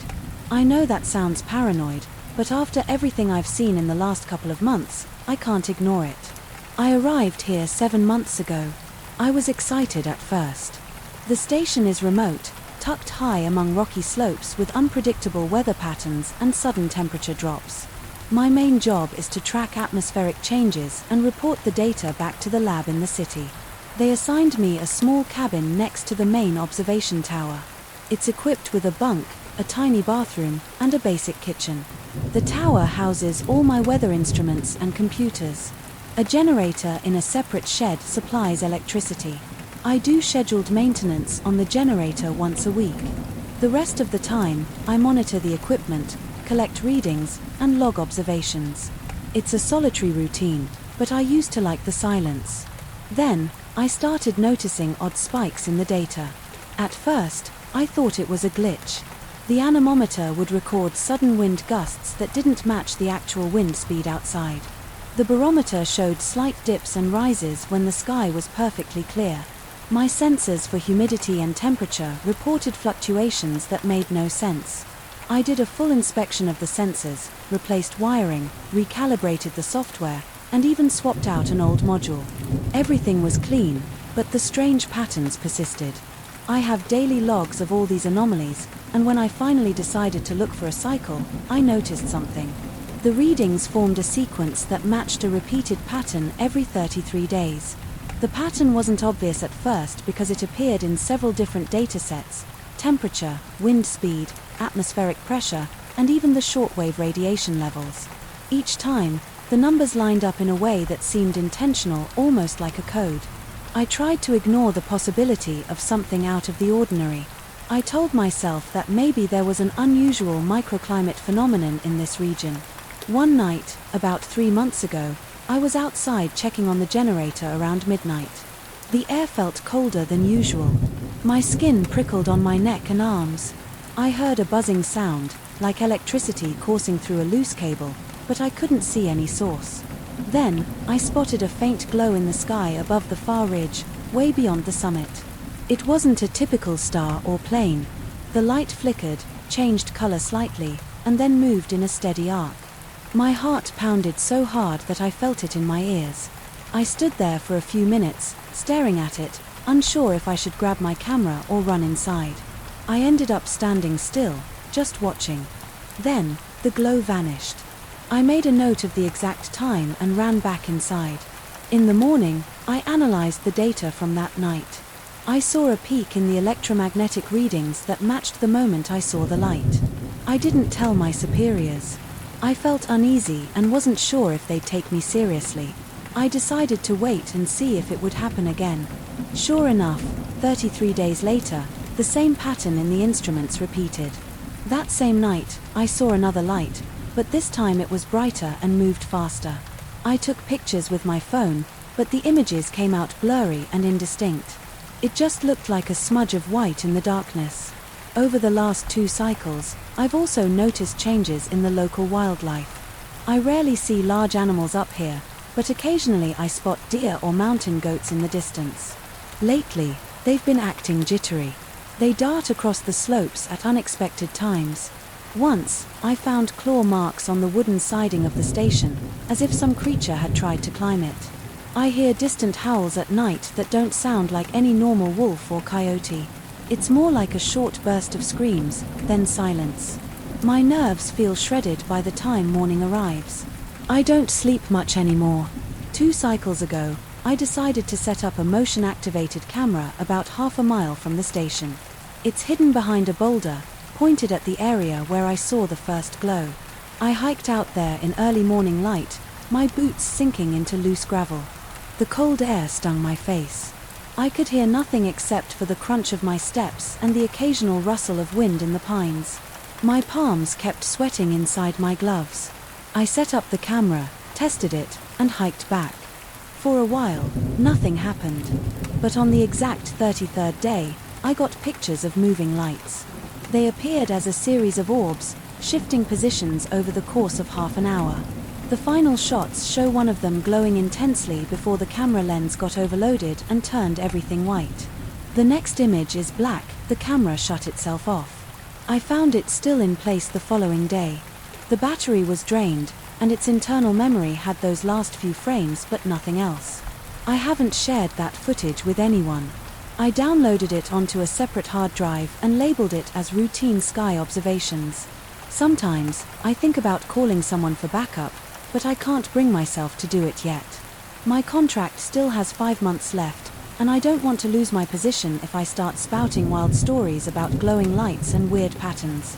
I might get pulled from the assignment. The isolation is getting to me, but I also feel compelled to figure this out. I keep a close eye on the daily data. Every time the anomalies come around, the pattern intensifies. I also pay attention to my environment.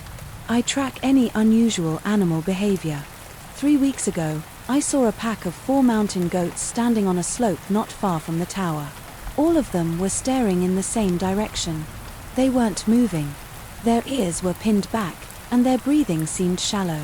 Then, as soon as I opened the door to step out, they bolted. I tried to see what they were looking at, but there was nothing obvious, just rocks and pine trees. A few nights later, I heard scraping sounds outside my cabin. I opened the window, shone my flashlight, and glimpsed something darting behind the water tank. It was too dark to identify. All I saw was a flash of fur. My nights are a mixture of short bursts of sleep and waking up in a sweat. Sometimes, I feel the walls vibrate with the wind, or I think I do.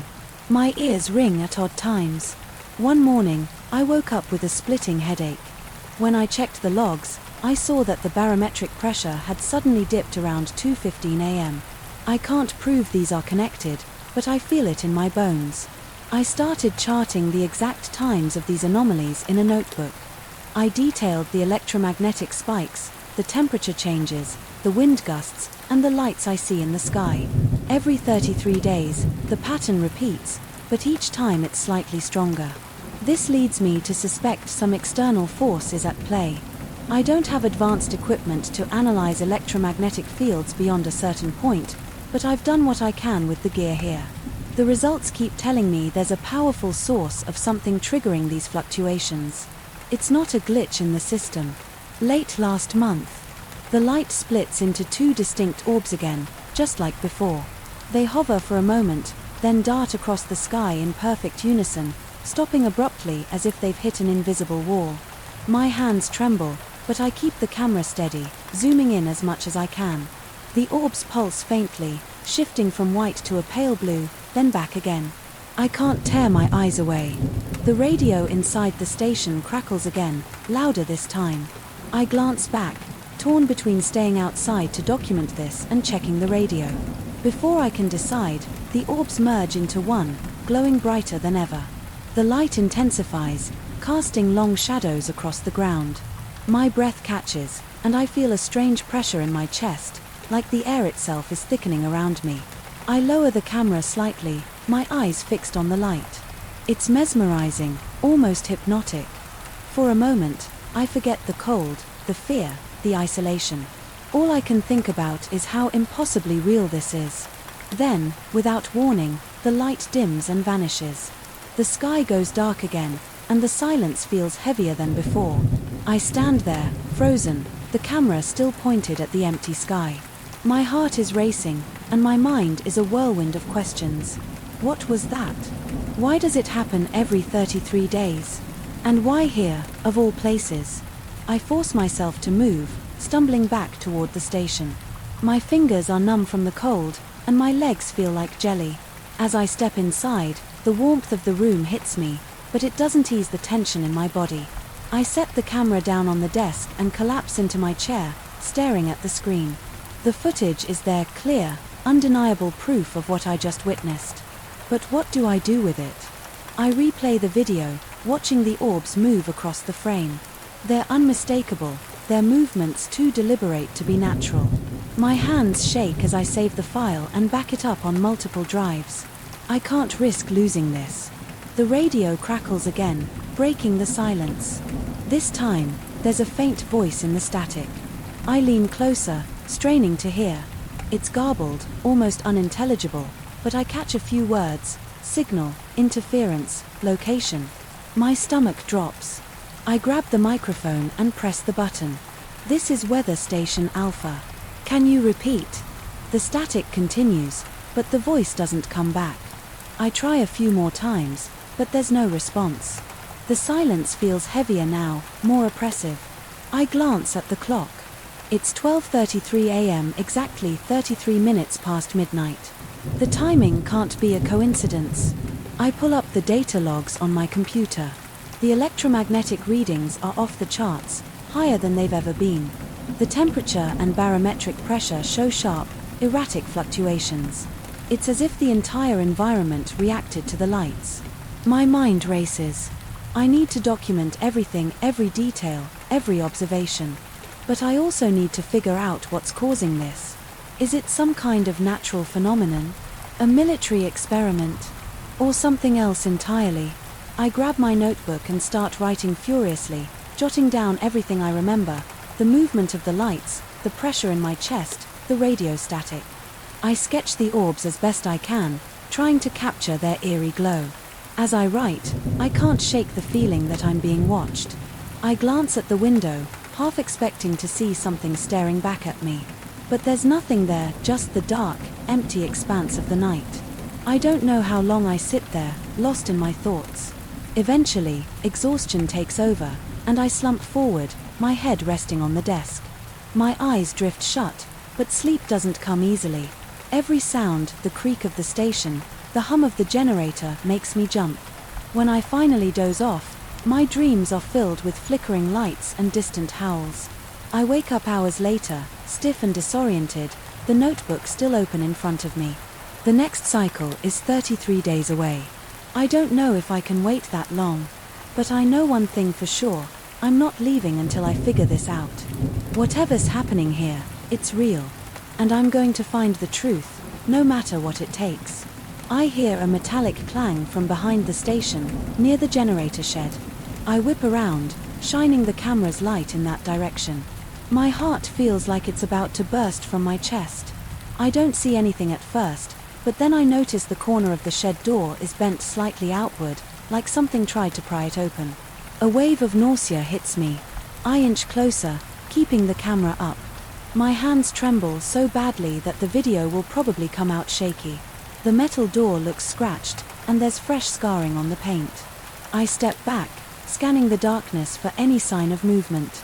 My lungs are tight, and I'm shaking from both cold and fear. I don't see anything else. Then, I glance at the sky again. The light is gone. The only things up there are normal stars. I spin around, searching, but there's no sign of that glowing orb.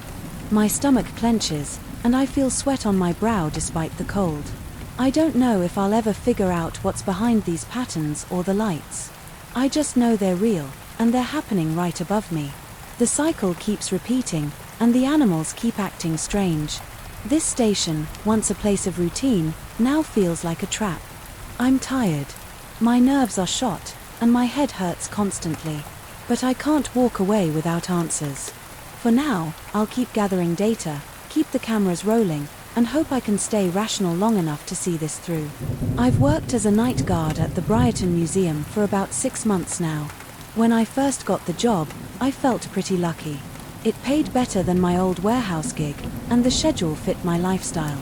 I never minded working nights, and I figured guarding a museum would be straightforward: walk around every hour, check the exhibits, make sure no one's sneaking around, and fill out some incident reports if anything goes wrong. I didn't expect to see what I saw last week. I didn't expect to see statues shift position when no one was watching. And I definitely didn't expect to catch them on camera performing some kind of strange, silent ritual. I'm telling you this because it still doesn't feel real, but I know what I saw. There's no doubt in my mind. Every shift, I arrive around 8 at night. I pass through the main lobby, greet the evening staff, and wait for them to leave. By 10 o'clock, the museum is empty except for me and, on some nights, another guard on the second floor. But most nights, it's just me. The first time I noticed something strange was about 2 weeks ago. I was doing my normal patrol on the first floor. Our museum has a large collection of marble statues, most of them from the 18th and 19th centuries. They stand in neat rows in a long corridor that leads to the staff offices. Usually, I glance at them for a second or two and move on. But that night, I had a nagging feeling something was off. It wasn't anything huge at first.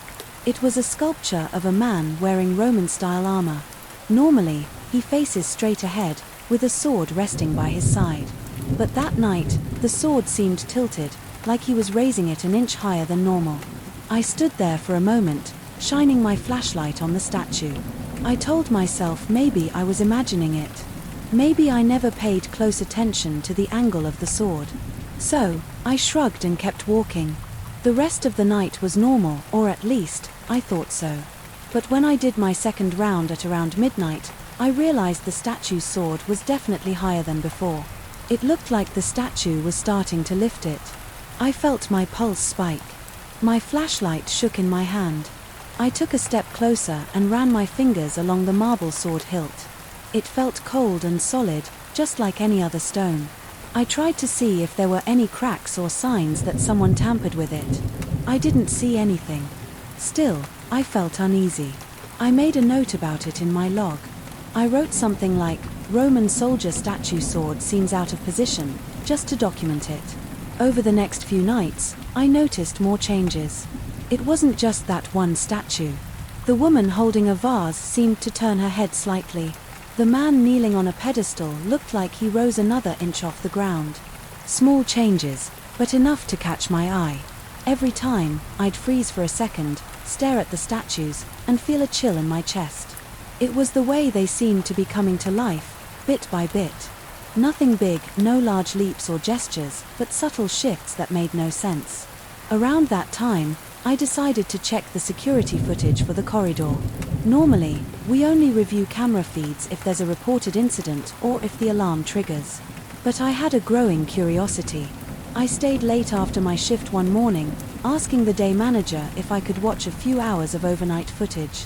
He didn't ask too many questions, he just showed me how to access the files on the computer.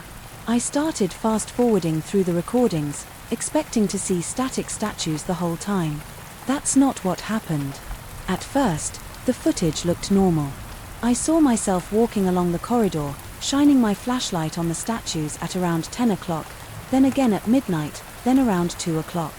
Then, when no one was around, I saw something that made my heart pound. The statues started to move. Not all at once, and not in big motions. It looked like they were testing their own joints, a tilt of a head here, a shift of a foot there. Then, about half of them turned toward one another and formed a semicircle, like they were gathering in the center of the corridor. I remember my hands sweating so much that I almost dropped the mouse. I took a deep breath and kept watching. I felt sick. I didn't have words. I just stared at the screen. The statues moved in short, jerky motions, but they moved. Some lifted their arms. Some tilted their heads back. Some tapped the marble floor with their stone heels. They never made noise, there was no sound on these cameras, anyway, but I imagined the faint scraping of stone against stone. I watched them stand in that semicircle for a while. They moved so slowly that if I blinked, I might miss it. Then, they arranged themselves in some sort of formation, their arms stretched toward the ceiling, as if they were reaching for something. After a couple of minutes, they returned to their original positions. By the time I came back on camera for my next round, they were motionless. If I hadn't seen the footage, I never would have believed it. They looked like ordinary statues when I walked by. I felt a twist in my stomach, like my body wanted to reject what I was seeing. But it was right there on the screen. I copied that footage onto a USB drive because I wanted some proof of what was happening. I didn't show it to anyone right away. I hear a faint scraping sound from the corridor. My heart skips a beat. I grab my flashlight and head toward the statues, my footsteps echoing in the empty museum. The air feels heavier than usual, and my skin prickles with unease. I shine the light down the corridor. The statues stand in their usual positions, silent and still. But I can't shake the feeling that they're watching me. I don't know what's happening here, but I know one thing for sure: I'm not leaving until I figure it out. I spent the next day thinking about it, barely sleeping. My mind kept replaying the images of those statues moving on their own. I tried to convince myself it was some glitch, some editing trick, or a problem with the cameras. But I knew the cameras were in good shape, and I'd seen the subtle changes with my own eyes. The following night, I felt more on edge. I tried to do my rounds like usual, but my heart pounded with every step. I kept looking over my shoulder, shining my flashlight at the statues more than normal. I stepped closer to them than I ever had before, checking for hidden joints, hinges, or anything that could explain their movement. I found nothing. Around midnight, I stationed myself near the camera room. I wanted to watch the live feed, see if they moved while I was sitting there. I sat in front of the monitors, scanning each camera. For a while, it was dead still. Then, about an hour later, the feed from the statue corridor flickered slightly. I leaned forward, my eyes locked on the screen. One statue in the corner turned its head just a bit. It was the one of a woman with a robe draped over her left shoulder. She shifted, twisted her torso, then faced the statue next to her. I felt my pulse hammer in my ears. I wanted to get up, but my legs felt heavy. I just stared. Then, another statue moved, raising its arm. One by one, they all came to life again, until they were positioned in that same semicircle, arms raised.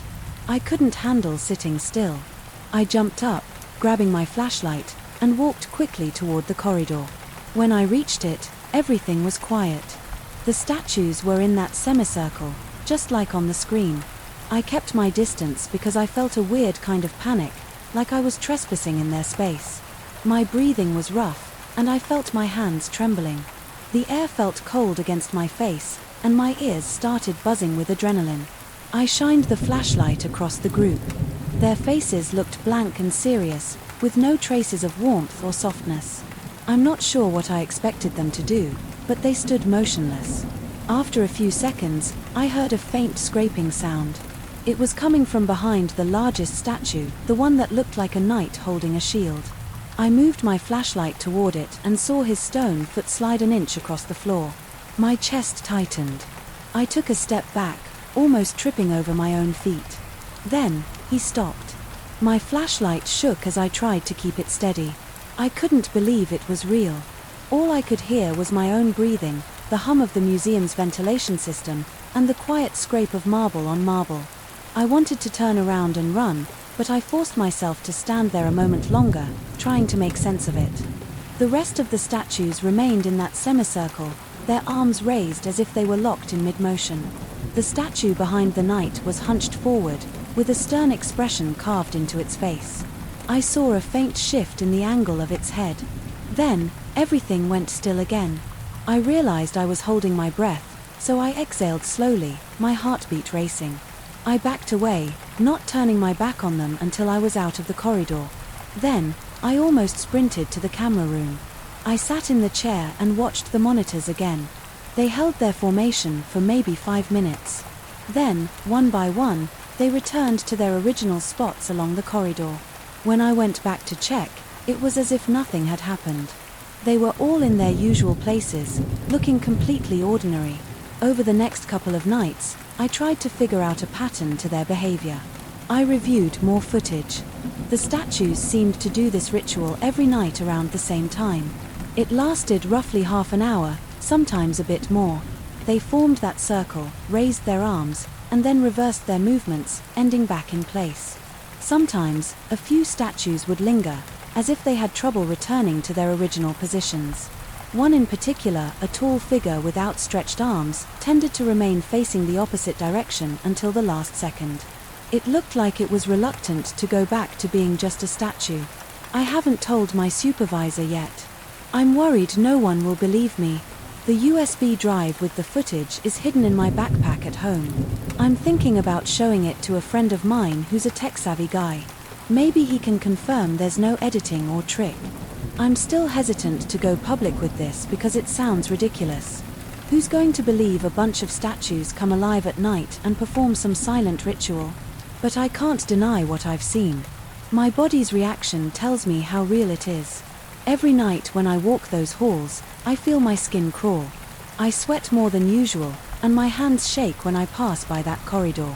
The adrenaline rush keeps me hyper-aware of every little sound. Sometimes, I feel like I hear stones scraping behind me, but when I turn around, there's nothing. Yesterday, I tried to touch one of the statues just to see if there was any warmth or vibration. It was cold, solid marble, no different from any other stone sculpture. It didn't respond. But that night, on the cameras, I saw that same statue shift its arm more than the others. It lifted it all the way up, almost parallel to its shoulder, then brought it back down. I got the impression it was angry or annoyed. I know that sounds weird, but it seemed like it was protesting my touch. Of course, there was no expression change on its face, but the motion felt deliberate. I haven't seen them do any direct harm. They move in a coordinated way. They gather, they pause, they raise their arms, and then they go back. I wonder if they're communicating or trying to complete some sort of process. I'm no expert on statues or ancient artifacts. I'm just a security guard who took a job to pay my bills.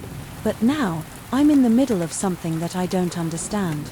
Tonight, I'm planning to set up my phone to record them from a different angle. The museum cameras cover most angles, but I want my own personal footage in case the official recordings vanish or get corrupted. I'm worried about weird coincidences, like maybe the files will get erased somehow. I also thought about hiding behind one of the displays to watch them in person, but that idea makes my skin crawl. I don't know how they would react if they realized I was spying on them up close. My gut tells me not to get too close. Every time I try to approach the corridor when they're moving, I get this overwhelming sense of danger. The hair on my arms stands up, and my instincts scream at me to keep my distance. So, I do. I back off and rely on the cameras. Once they finish, I go out to confirm they're back in place. I don't know how long I can keep doing this before something changes. What if they realize I'm onto them? I know how crazy this all sounds. It's hard to talk about. My coworker sometimes covers the second floor, but he doesn't come down to the corridor on the first floor. He just minds his own business up there. I don't think he's noticed anything odd. The second floor exhibits are mostly paintings and fossils, no statues. So, for now, this seems to be my personal nightmare. I don't plan to stay at this job much longer. My contract is up in a couple of months, and I'm looking for a way out. But I can't just forget about this. Part of me wants to see what happens if I stay longer, gather more footage, and maybe confront them directly. Another part of me wants to run as far as I can and never come back. I haven't slept well in days. I keep replaying the images of stone figures shifting in the darkness, forming that circle, and raising their arms like it's some secret ceremony. My heart races just remembering it. I can't hear any voices or chanting, but I can sense a tension, like there's an energy I can't explain. I notice my body reacting in a primal way, telling me this is a threat. My face gets hot, my shoulders tense, and my breathing turns shallow whenever I think about it. I'm not sure how this will end. For now, I show up, do my rounds, and record what I can. I might talk to a friend in a day or two. Maybe I'll show him the USB. I need someone to back me up because I'm afraid the museum management will laugh me out of the building, or worse, they'll think I'm messing with the exhibit somehow. But I'm not doing anything except watching. I'm not touching them other than that one time, and I regret even doing that. So, that's what's going on. This museum is not normal. Those statues are not just carved blocks of stone. They move when no one's looking, and the cameras don't lie. I've watched them over and over again, and it never gets easier to accept. If you ever find yourself walking past an old statue at night, maybe keep an eye on it. Because what I've seen here has changed the way I look at these silent figures forever. They're not as lifeless as they seem, and I'm proof of that. I just hope I can hold it together until my contract is up. Then, I'll leave, and the museum can deal with its living statues on its own. I opened the workshop door on my first day and felt a wave of stale air hit my nose. The smell reminded me of old wood and metal shavings. I remember pausing in the doorway, wondering why the building seemed untouched for so long. My uncle gave me the keys after he moved away, and I only knew it was a clock workshop filled with antique pieces. He never talked about the details. I just knew it was old and had been in our family for a few generations. I expected dust and rust, but not a strange sense of stillness. I switched on the single overhead light near the entrance. Several workbenches lined the walls, and shelves filled with tools took up most of the space. In the back, there were wooden cabinets with glass doors, each holding various clock parts like gears, pendulums, and old clock faces.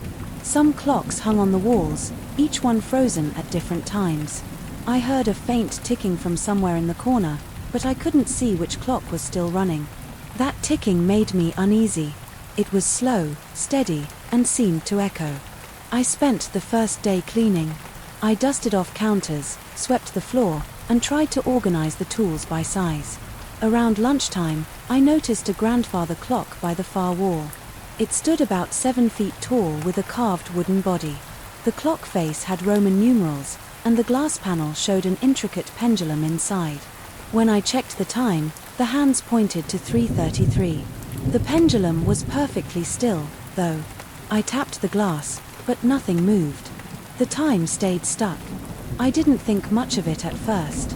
Antique clocks often freeze at random times if they haven't been serviced for a while. I went back to work, sorting out little drawers of watch hands and winding keys. By late afternoon, I set up a small cot in the back room to rest in case I stayed overnight. I thought I might do some repairs in the evening and wanted a place to lie down if I got too tired. My first night in that workshop felt normal until around midnight. The place was quiet except for the occasional creak from the floorboards. I ate a quick dinner from a can and sat at one of the workbenches with a small table lamp on. I tried to fix a simple pocket watch with a loose spring. That was when I noticed all the other clocks in the room started ticking at the same time. It was faint, but every clock on the wall seemed to be ticking in unison. I set down the pocket watch and listened. My heart rate sped up, and I felt the hair on my arms stand up. I walked around, checking the clocks. Each one showed a random time, and not a single one had a working pendulum. Yet, I heard a clear ticking sound from all directions. Then, it stopped. The silence returned so fast it felt like a gust of wind had vanished. I rubbed my eyes and tried to convince myself that old clocks can make weird noises when the temperature changes. I decided to call it a night. I turned off the lights and headed to the back room, leaving only a small lamp on by the hallway so I wouldn't trip if I got up in the dark. I tossed and turned on the cot, thinking about that synchronized ticking. I must have dozed off because I woke up later to a strange chill in the air. My phone showed 3:31 a.m. The workshop seemed dead quiet. I got up, grabbed a flashlight, and went to the main area. My footsteps sounded loud on the floor, and I saw the shapes of clocks along the walls in the flashlight beam.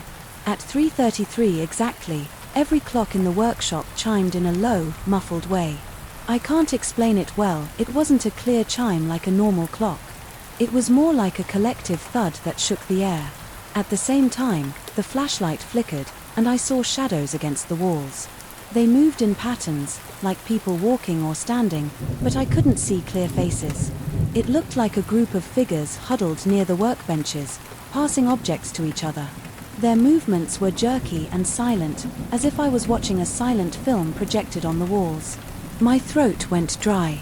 I felt sweat on my forehead and my heart pounding in my chest. I stumbled backward, almost dropping the flashlight. I wanted to call out, but I didn't know what to say. My body froze until the shadows disappeared. It all stopped at 3:34. That's when the workshop returned to normal. The clocks looked as they did before, their hands stuck at various times. The air felt less heavy. I stood there, panting, my flashlight trembling in my grip. Eventually, I walked back to the cot, sat down, and tried to steady my breathing. I told myself I was tired or dreaming. Maybe I'd imagined the shadows. But the feeling in my gut told me I saw something real. My eyes were open, and the sound of that group chime was too clear to ignore. After a few minutes, I decided to stay awake until morning. I turned on every light in the workshop and drank the cold coffee left over from earlier. My nerves were still shot, and my hands wouldn't stop shaking. By the time the sun rose, I had convinced myself I needed to investigate. The next day, I checked every clock carefully. I tried winding a few, and they responded with odd clicks but never moved their hands.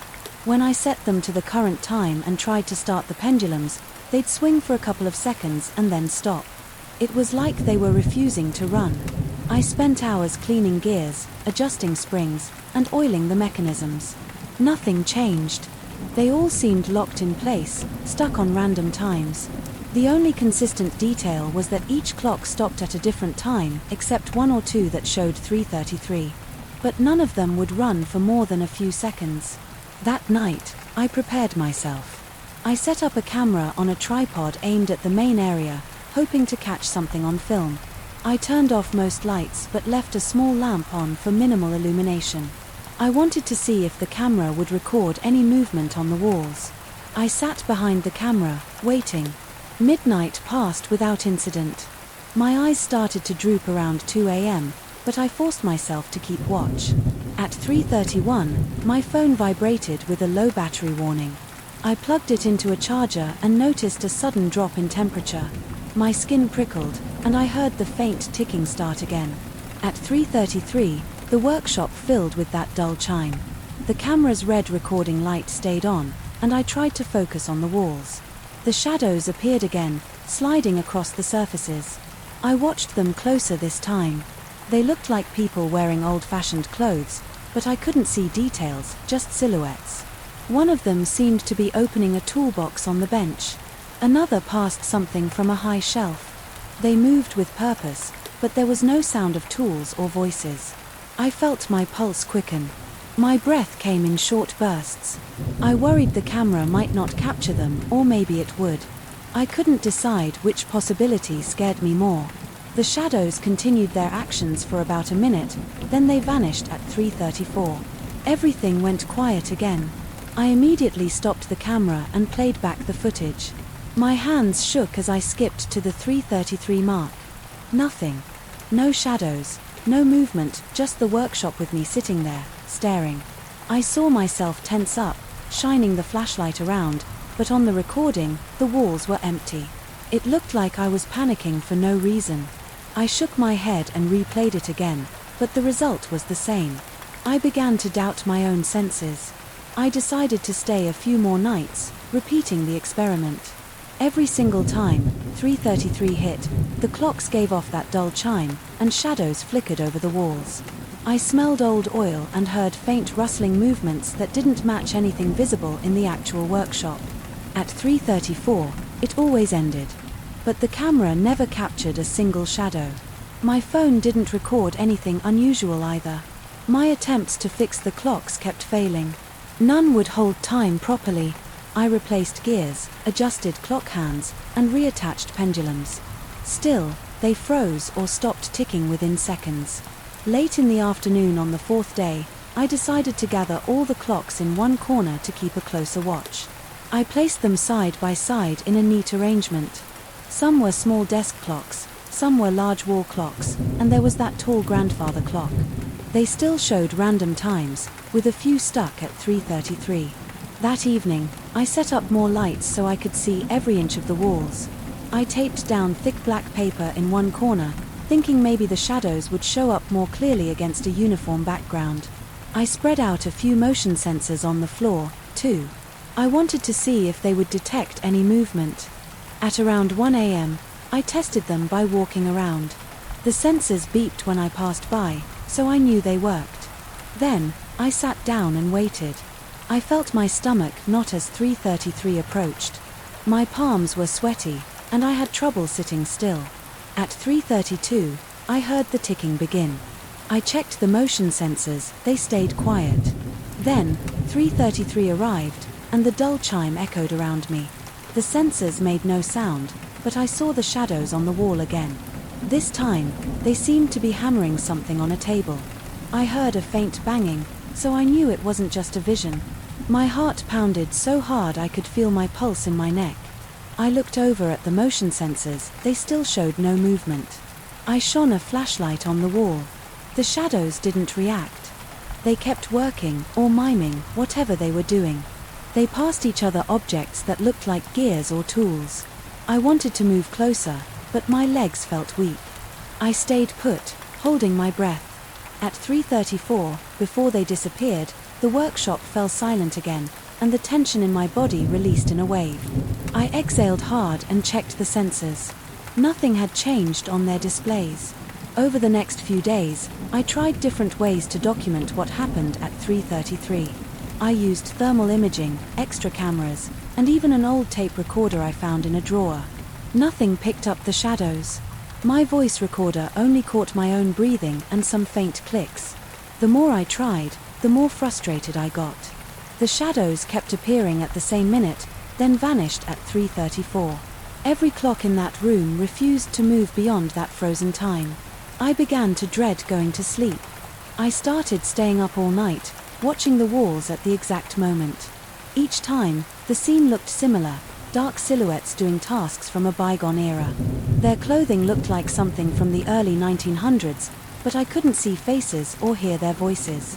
I only caught hints of rustling fabric or a slight clank of metal. I felt like I was stuck in some twisted loop. No matter how hard I tried, I couldn't break through to their world or pull them into mine. They just did their routine, then disappeared. I also noticed a buildup of stress in my own body. My shoulders ached from constant tension, and I had trouble eating. I was always on edge, even during the day. I checked every corner of the workshop, half expecting to see a flicker of those shadows. But they only came at 3:33. They always ended at 3:34. One afternoon, I decided to focus on that tall grandfather clock specifically. I disassembled it on the main workbench, laying out each gear, spring, and screw. I cleaned every piece and oiled them carefully. I tested the clock outside in the open workshop air to see if humidity was an issue. It didn't matter. The clock remained stubborn. When I reassembled it and tried to set the correct time, it froze again at 3:33. I wiped sweat off my brow and checked my watch. It showed 2:15 in the afternoon, so I knew it wasn't actually 3:33 yet. The grandfather clock's hands stayed there, locked in place. I lost track of the number of nights I stayed. Maybe a week, maybe more. Each night brought the same event. Each day, I felt more exhausted. My eyes were bloodshot, and my hands shook even when I wasn't thinking about the shadows. I started to get paranoid.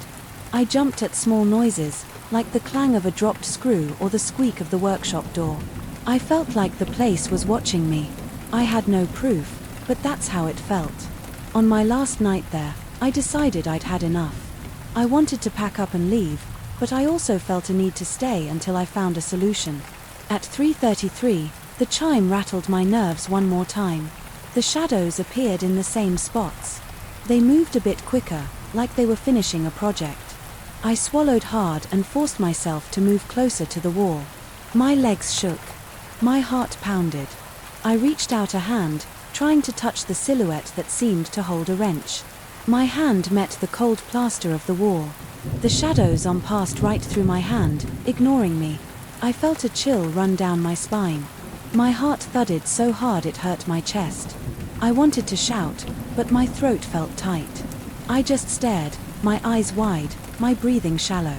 At 3:34, they vanished once again. The workshop returned to stillness. My flashlight caught the clock faces around me, all stuck at various times. A wave of nausea hit me, and I doubled over, breathing heavily. I realized I had no way to stop this. I had no evidence those shadows existed, but only to my senses. No camera or sensor confirmed it. I spent the rest of the night packing a small bag. I left most of the tools and clocks where they were. My hands were unsteady, and my vision kept blurring from lack of sleep. The smell of dust and old grease made me feel sick. When morning came, I walked out of that workshop. I locked the door and stood outside, staring at the old sign above the entrance. I felt my shoulders sag. My eyes stung from fatigue. I looked around the empty street, took a few deep breaths, and decided I needed to step away for a while. I don't know if the clocks still do that routine every night. Maybe I'll come back one day to figure it out. But for now, all I have are those memories, the dull chime at 3:33, the shadows that moved on the walls, and the silence that followed at 3:34. That's all I can handle. I remember the moment I first stepped inside that old church. My heart was pounding, and my legs felt unsteady. The front doors were swollen from moisture, and I had to push hard to make them budge. They creaked so loud that my ears started ringing. I could smell mold and dust as soon as I walked in, and the dim light coming through the stained glass windows barely lit up the place. I wasn't sure if the darkness made the space look bigger or smaller, but I felt a strange tension in my stomach. I'd done restoration work before, but something about this job felt off right away. My name's Y, and I've been an architect for 15 years. I usually love a good challenge, especially when it involves old religious buildings. They have a certain presence that you don't find in new constructions. But this church felt different. My first task was to do a simple survey, measure the walls, check structural damage, figure out how much I'd have to fix. I had a small flashlight in one hand and my notebook in the other. The floor was covered in debris, broken roof tiles, old scraps of fabric that might have been part of the pews, and random trash left behind by whoever wandered in over the years. I started in the main hall, trying to gauge the scale. I walked along the walls, holding my tape measure, pressing it against the edges. The walls were uneven, and some parts looked like they had shifted. In older buildings, that's pretty standard. Foundations settle, wood beams warp, and you can see irregularities all over. But here, the measurements didn't add up. One side would measure 10 feet, and the other side would measure 12. I measured again and got a different number. I rubbed my eyes, thinking maybe I was too tired, but the numbers kept changing. I felt a surge of confusion, and my hands got sweaty. I told myself I'd come back to that later. By mid-afternoon, I walked toward the back of the church. The hallway there led to a storage room, at least, that's what the original plan showed. I tried the door. It was jammed, but after pushing it a bit, I managed to get it open. The inside looked bigger than I expected. My flashlight beam traveled across the floor, and I saw another door at the far end. I didn't remember seeing that door on the blueprint. I spent the first day cleaning. I dusted off counters, swept the floor, and tried to organize the tools by size. Around lunchtime, I noticed a grandfather clock by the far wall. It stood about 7 feet tall with a carved wooden body. The clock face had Roman numerals, and the glass panel showed an intricate pendulum inside. When I checked the time, the hands pointed to 3:33. The pendulum was perfectly still, though. I tapped the glass, but nothing moved. The time stayed stuck. I didn't think much of it at first. Antique clocks often freeze at random times if they haven't been serviced for a while. I went back to work, sorting out little drawers of watch hands and winding keys. By late afternoon, I set up a small cot in the back room to rest in case I stayed overnight. I thought I might do some repairs in the evening and wanted a place to lie down if I got too tired. My first night in that workshop felt normal until around midnight. The place was quiet except for the occasional creak from the floorboards. I ate a quick dinner from a can and sat at one of the workbenches with a small table lamp on. I tried to fix a simple pocket watch with a loose spring. That was when I noticed all the other clocks in the room started ticking at the same time. It was faint, but every clock on the wall seemed to be ticking in unison. I set down the pocket watch and listened. My heart rate sped up, and I felt the hair on my arms stand up. I walked around, checking the clocks. Each one showed a random time, and not a single one had a working pendulum. Yet, I heard a clear ticking sound from all directions. Then, it stopped. The silence returned so fast it felt like a gust of wind had vanished. I rubbed my eyes and tried to convince myself that old clocks can make weird noises when the temperature changes. I decided to call it a night. I turned off the lights and headed to the back room, leaving only a small lamp on by the hallway so I wouldn't trip if I got up in the dark. I tossed and turned on the cot, thinking about that synchronized ticking. I must have dozed off because I woke up later to a strange chill in the air. My phone showed 3:31 a.m. The workshop seemed dead quiet. I got up, grabbed a flashlight, and went to the main area. My footsteps sounded loud on the floor, and I saw the shapes of clocks along the walls in the flashlight beam. At 3:33 exactly, every clock in the workshop chimed in a low, muffled way. I can't explain it well, it wasn't a clear chime like a normal clock. It was more like a collective thud that shook the air. At the same time, the flashlight flickered, and I saw shadows against the walls. They moved in patterns, like people walking or standing, but I couldn't see clear faces. It looked like a group of figures huddled near the workbenches, passing objects to each other.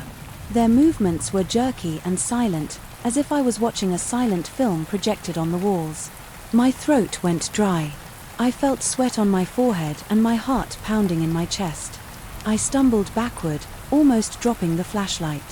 I wanted to call out, but I didn't know what to say. My body froze until the shadows disappeared. It all stopped at 3:34. That's when the workshop returned to normal. The clocks looked as they did before, their hands stuck at various times. The air felt less heavy. I stood there, panting, my flashlight trembling in my grip. Eventually, I walked back to the cot, sat down, and tried to steady my breathing. I told myself I was tired or dreaming. Maybe I'd imagined the shadows. But the feeling in my gut told me I saw something real. My eyes were open, and the sound of that group chime was too clear to ignore. After a few minutes, I decided to stay awake until morning. I turned on every light in the workshop and drank the cold coffee left over from earlier. My nerves were still shot, and my hands wouldn't stop shaking. By the time the sun rose, I had convinced myself I needed to investigate. The next day, I checked every clock carefully. I tried winding a few, and they responded with odd clicks but never moved their hands. When I set them to the current time and tried to start the pendulums, they'd swing for a couple of seconds and then stop. It was like they were refusing to run. I spent hours cleaning gears, adjusting springs, and oiling the mechanisms. Nothing changed. They all seemed locked in place, stuck on random times. The only consistent detail was that each clock stopped at a different time, except one or two that showed 3:33. But none of them would run for more than a few seconds. That night, I prepared myself. I set up a camera on a tripod aimed at the main area, hoping to catch something on film. I turned off most lights but left a small lamp on for minimal illumination. I wanted to see if the camera would record any movement on the walls. I sat behind the camera, waiting. Midnight passed without incident. My eyes started to droop around 2 a.m., but I forced myself to keep watch. At 3:31, my phone vibrated with a low battery warning. I plugged it into a charger and noticed a sudden drop in temperature. My skin prickled, and I heard the faint ticking start again. At 3:33, the workshop filled with that dull chime. The camera's red recording light stayed on, and I tried to focus on the walls. The shadows appeared again, sliding across the surfaces. I watched them closer this time. They looked like people wearing old-fashioned clothes, but I couldn't see details, just silhouettes. One of them seemed to be opening a toolbox on the bench. Another passed something from a high shelf. They moved with purpose, but there was no sound of tools or voices. I felt my pulse quicken. My breath came in short bursts. I worried the camera might not capture them, or maybe it would. I couldn't decide which possibility scared me more. The shadows continued their actions for about a minute, then they vanished at 3:34. Everything went quiet again. I immediately stopped the camera and played back the footage. My hands shook as I skipped to the 3:33 mark. Nothing. No shadows, no movement, just the workshop with me sitting there, staring. I saw myself tense up, shining the flashlight around, but on the recording, the walls were empty. It looked like I was panicking for no reason. I shook my head and replayed it again, but the result was the same. I began to doubt my own senses. I decided to stay a few more nights, repeating the experiment. Every single time 3:33 hit, the clocks gave off that dull chime, and shadows flickered over the walls. I smelled old oil and heard faint rustling movements that didn't match anything visible in the actual workshop. At 3:34, it always ended. But the camera never captured a single shadow. My phone didn't record anything unusual either. My attempts to fix the clocks kept failing. None would hold time properly. I replaced gears, adjusted clock hands, and reattached pendulums. Still, they froze or stopped ticking within seconds. Late in the afternoon on the fourth day, I decided to gather all the clocks in one corner to keep a closer watch. I placed them side by side in a neat arrangement. Some were small desk clocks, some were large wall clocks, and there was that tall grandfather clock. They still showed random times, with a few stuck at 3:33. That evening, I set up more lights so I could see every inch of the walls. I taped down thick black paper in one corner, thinking maybe the shadows would show up more clearly against a uniform background. I spread out a few motion sensors on the floor, too. I wanted to see if they would detect any movement. At the end, I reached a heavy door with iron handles. I pulled on one handle, and it creaked open. The door led into a small chamber with no windows. I stepped inside, sweeping the flashlight across the walls. The chamber was about 15 feet square. The walls had dark stains that might have been water damage. I saw a small table in one corner, covered in dust. An old lantern sat on top of it, with a cobweb stretching from the handle to the wall. I reached out and touched the lantern. It was cold and rusted, but it moved when I nudged it. Behind the lantern, I noticed a narrow opening in the stone. It looked like the start of a stairway going down. I felt my throat tighten, and a wave of anxiety washed over me. My instincts told me not to go any further, but curiosity won out. I approached the opening. The steps descended into darkness. The air coming up from below felt colder, and I could hear a faint dripping sound. My flashlight barely penetrated the gloom. I hesitated, wondering if I should go back and get my camera or call for help. But I took a step onto the stairs, and my foot slipped on the slick surface. I grabbed the wall to steady myself, and my fingers touched a slimy growth on the stone. I jerked my hand back, feeling nauseated. I forced myself down a few more steps. The dripping sound grew louder, echoing in the tight space. My heart hammered in my chest, and sweat trickled down my back. After maybe 10 steps, I reached a landing. The flashlight revealed a low ceiling and a passageway to the left. I heard a sudden thud from somewhere deep in the darkness. My mind went blank for a moment. My body tensed so hard that my shoulders ached. Every instinct told me to leave, so I turned around and hurried back up the stairs. I felt short of breath, almost panicked. The sense of being watched was overwhelming. When I got back to the chamber, I pulled the door shut behind me. It closed with a bang that echoed in the small room. Then, I jogged down the corridors until I reached the main hall. My eyes darted around, checking if anything else had changed. I ran to my camera and stopped the recording. My hands shook as I fiddled with the buttons. Then, I realized something. The corridor I'd just come out of looked different. The angle was sharper, and the door that had opened on its own was missing. I felt like I was trapped in a nightmare. I rushed over to where the door had been, but there was only a blank wall. I pressed my palm against it, feeling the cold stone. I knocked on it, and it felt solid. My breathing was ragged, and I could hear my pulse pounding in my ears. I glanced at my watch. It was almost midnight again. I decided to pack up my gear and get out for the night. I collected my lamps, grabbed my notebook, and stuffed them all into my bag. My movements were hurried, and my fingers fumbled. I kept expecting something to appear behind me or a corridor to open up again. Before I left, I turned off all the lights except my flashlight. The church sank into darkness, and I felt a final wave of dread. I pulled open the heavy front doors, stepped outside, and shut them tight. The cool night air felt like a relief on my skin. My shoulders dropped slightly, and I allowed myself a shaky breath. I got in my car and locked the doors. I stared at the church's silhouette against the moonlit sky. The tall spire looked crooked from this angle. My head was buzzing with questions, but I was too unnerved to think clearly. I knew I'd have to come back the next day, but the idea filled me with a heavy sense of unease. My eyes locked onto the stained glass windows, and I thought I saw a faint flicker inside, like a shadow moving. I swallowed hard and started the engine. I drove away, my hands gripping the steering wheel so tight that my knuckles turned white. I didn't look back again. My heart thumped, and my skin felt clammy.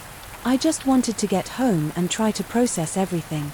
I wished I could blame the strangeness on fatigue or some architectural oddity, but I knew something wasn't right in that place. The walls changed size. Corridors vanished. Doors appeared where there were none. And something deep below the church was waiting.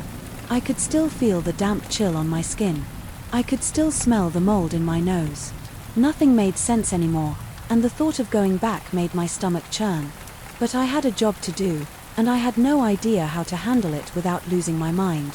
I still remember the first time I heard the reversed recording. It happened late on a Tuesday night when I was alone in my lab, surrounded by a stack of audio equipment and a table full of half-eaten energy bars. I was looking for subtle shifts in sound waves, testing different frequencies to see how they interacted with random background noise.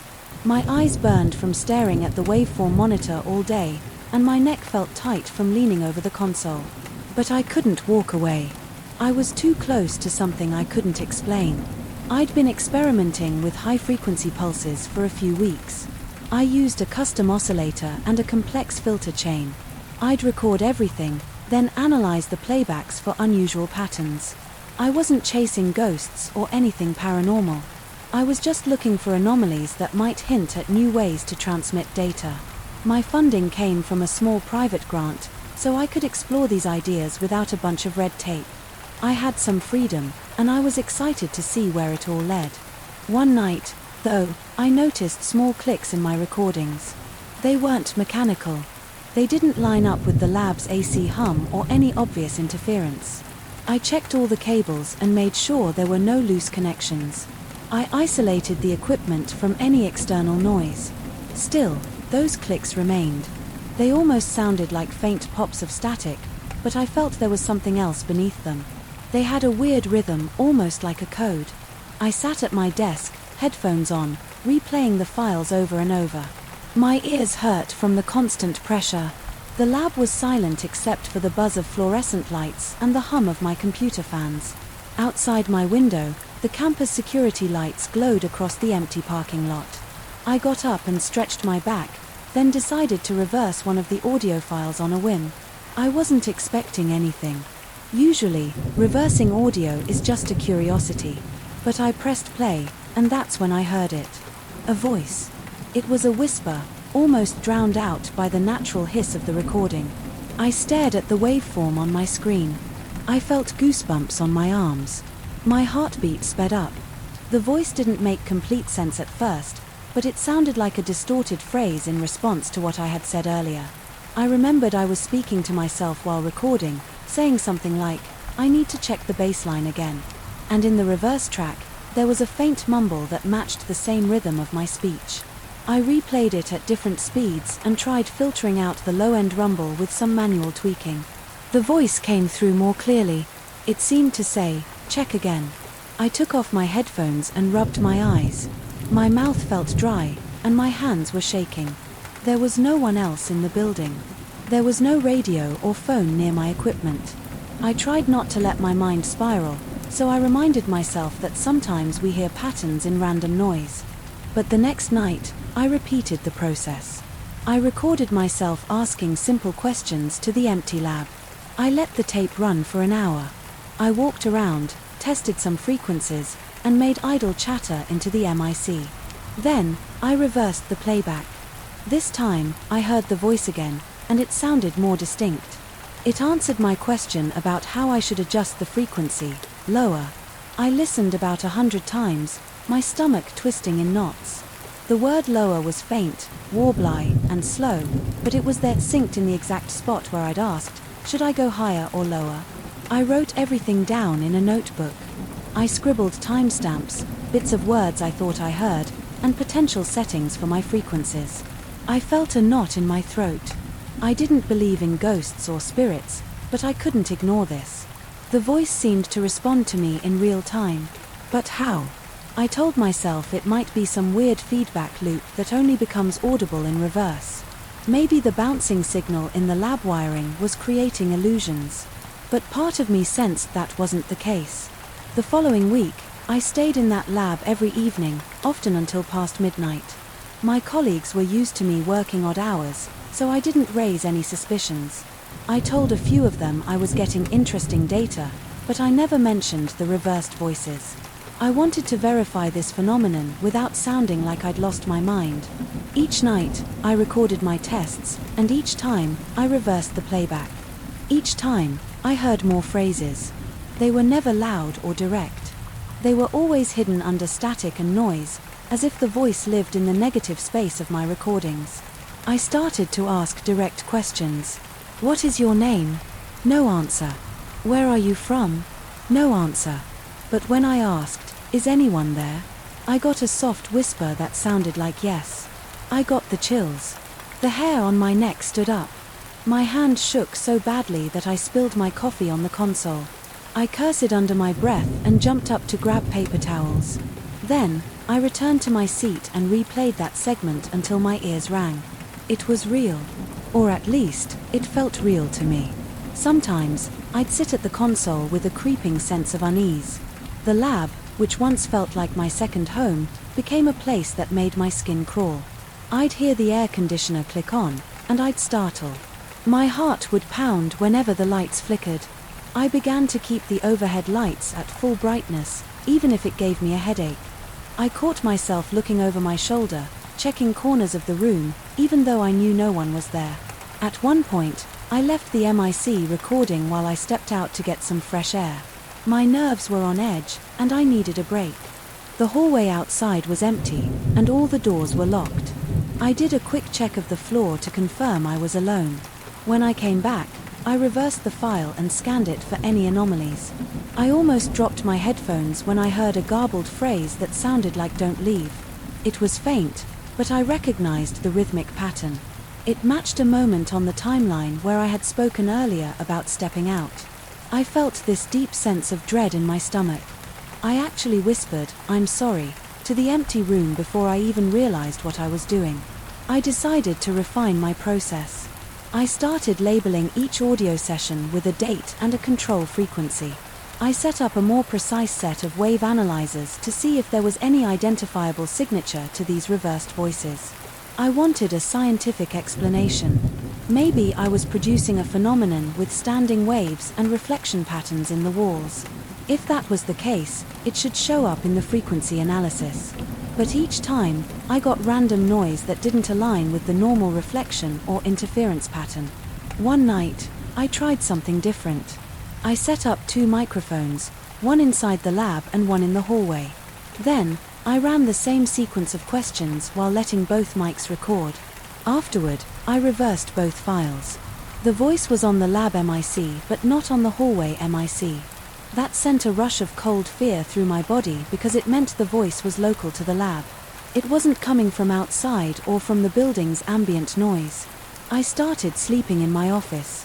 My apartment felt too quiet, and I wanted to keep working through the night. I had a cot in the corner of my office, and I'd sometimes wake up in the dark, the hum of the lab equipment echoing from the next room. I'd lie there, sweat coating my forehead, thinking about the next experiment. I kept imagining that voice showing up while I was asleep, but I never let myself record while I slept. Something about that idea was too unsettling. After another week of intense sessions, I noticed the voice seemed to get clearer as I increased certain high-frequency modulations. It wasn't louder exactly, but it sounded more defined. It started forming short, clear words like yes, no, wait, or stop. I got the impression it didn't like some of my frequencies. One night, I cranked the oscillator too high, and when I reversed the recording, I thought I heard the voice say, "It hurts." That hit me like a punch in the gut. I felt my heart racing, and I had to step away from the console. My shirt stuck to my back from sweat. My mouth tasted sour, and my head pounded. I tried to reason with myself. Maybe I was projecting my own words into the static. But the timing lined up so perfectly. I would say something like, "I'm increasing the frequency," and then, in reverse, I'd hear a short, warped phrase right after I spoke as if it was responding. It was too consistent to ignore. I realized I was struggling to keep my calm. Every night, the tension in the lab grew. The thought of hearing that voice again filled me with a weird mixture of anticipation and dread. Eventually, I decided to speak directly to it. I set up my gear for a controlled test. I picked a frequency range that seemed to yield the clearest results and let the tape run. I said, "I know you're in here. Are you with me right now?" Then, I waited a minute in silence. I asked a few more questions. Why can you only speak when I play this backward? Can you hear me right now? After about an hour, I stopped the recording and reversed it. At first, all I heard was the usual hiss. Then, a few quiet pops. Then, I heard a breathy sound that might have been a word. I replayed it, adjusting filters, straining to hear each syllable. It sounded like "here, you." My eyes stung, and I blinked hard. My breathing got shallow. My fingertips went numb. I sat back in my chair, trying to keep my composure. I spoke into the microphone without recording, just talking out loud. I said, "What the hell are you?" No response. Obviously, that's not how it worked. The voice only manifested on the reversed playback. The next night, I tested it again. This time, I asked it directly if it was aware of me in real time. Then, I reversed the tape and listened. I thought I heard it say yes, followed by some muffled sounds I couldn't decipher. It was like there was more to the message, but it was drowned out in static. My scalp tingled, and my chest felt tight. I started pacing the room, mumbling to myself, trying to make sense of everything. I also noticed that the voice never gave me detailed explanations or long sentences. It was always short, direct, and somewhat cryptic. It rarely used more than a few words at a time. But it did seem to recognize me. There was some kind of boundary. Whenever I tried to push the frequency range too far, I'd get nothing but bursts of static. Whenever I stayed in the sweet spot, I'd get those faint responses. As the days went by, I found myself talking to it every night, just to see if it would respond. I tried to keep my composure, but I was running on very little sleep. My eyes were bloodshot, and I had dark circles under them. My hands trembled from too much caffeine. My back ached from sleeping on that old cot. But I felt compelled to keep going. Sometimes, I caught my own reflection in the lab window and barely recognized myself. I was jumpy and paranoid. The slightest sound made me clench my jaw. I didn't involve any other person in the lab because I was afraid they'd think I was insane. This wasn't the sort of thing I could easily explain, so I kept it to myself. I reviewed the data, tried to find a rational explanation, but I kept hitting a wall. The voice appeared to communicate directly with me through reversed audio. I couldn't dismiss the evidence, yet I couldn't share it without risking my reputation. One night, after a long session, I decided to ask it one more thing. I asked, "What do you want me to do?" I waited, then reversed the file. I heard a soft, drawn-out whisper that sounded like "stop." My chest tightened. My hand went cold against the metal console. I felt that small request flow over me like an actual presence in the room. I sat there, breathing hard, staring at the waveform on my screen with sweat beading on my forehead. I listened to that stop at least 50 times. It was the clearest single word I'd ever captured.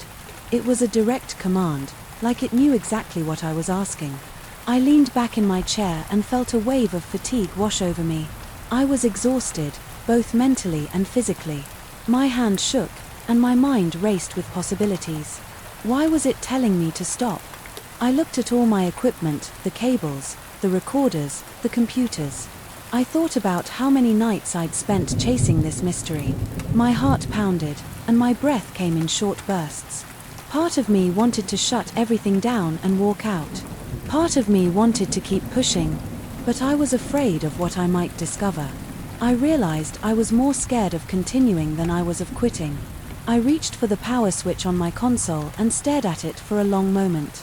My reflection in the glossy surface showed a tired face, eyes wide with tension. My skin felt cold and clammy. My head pounded. I could almost hear my own blood rushing in my ears. Then, I flicked the switch and let the hum of the machines die out. The silence in the lab was overwhelming. I sat there in the darkness, with only the emergency exit light glowing in the corner. I felt my heart slowing down, and I took a shaky breath. I packed up some of my notes. I shut down the rest of the equipment, one piece at a time, making sure I labeled everything carefully. My hands trembled as I locked the drawers. I looked at the console for a final moment, remembering all the nights I'd spent capturing those reversed voices. Then, I walked out of the lab, leaving it dark and quiet. On the ride home, I kept thinking about that single word, stop. My mind was stuck on the idea that maybe I'd gone too far. Maybe I'd opened a door that shouldn't have been opened. I felt relief, though, because I finally made a decision to walk away, at least for now. The next day, I emailed my colleagues, told them I needed some personal time, and stepped back from the project. I never mentioned the voices. I just said I'd hit a wall with my experiments. For weeks, I avoided any new recordings. I wouldn't even play back the old files.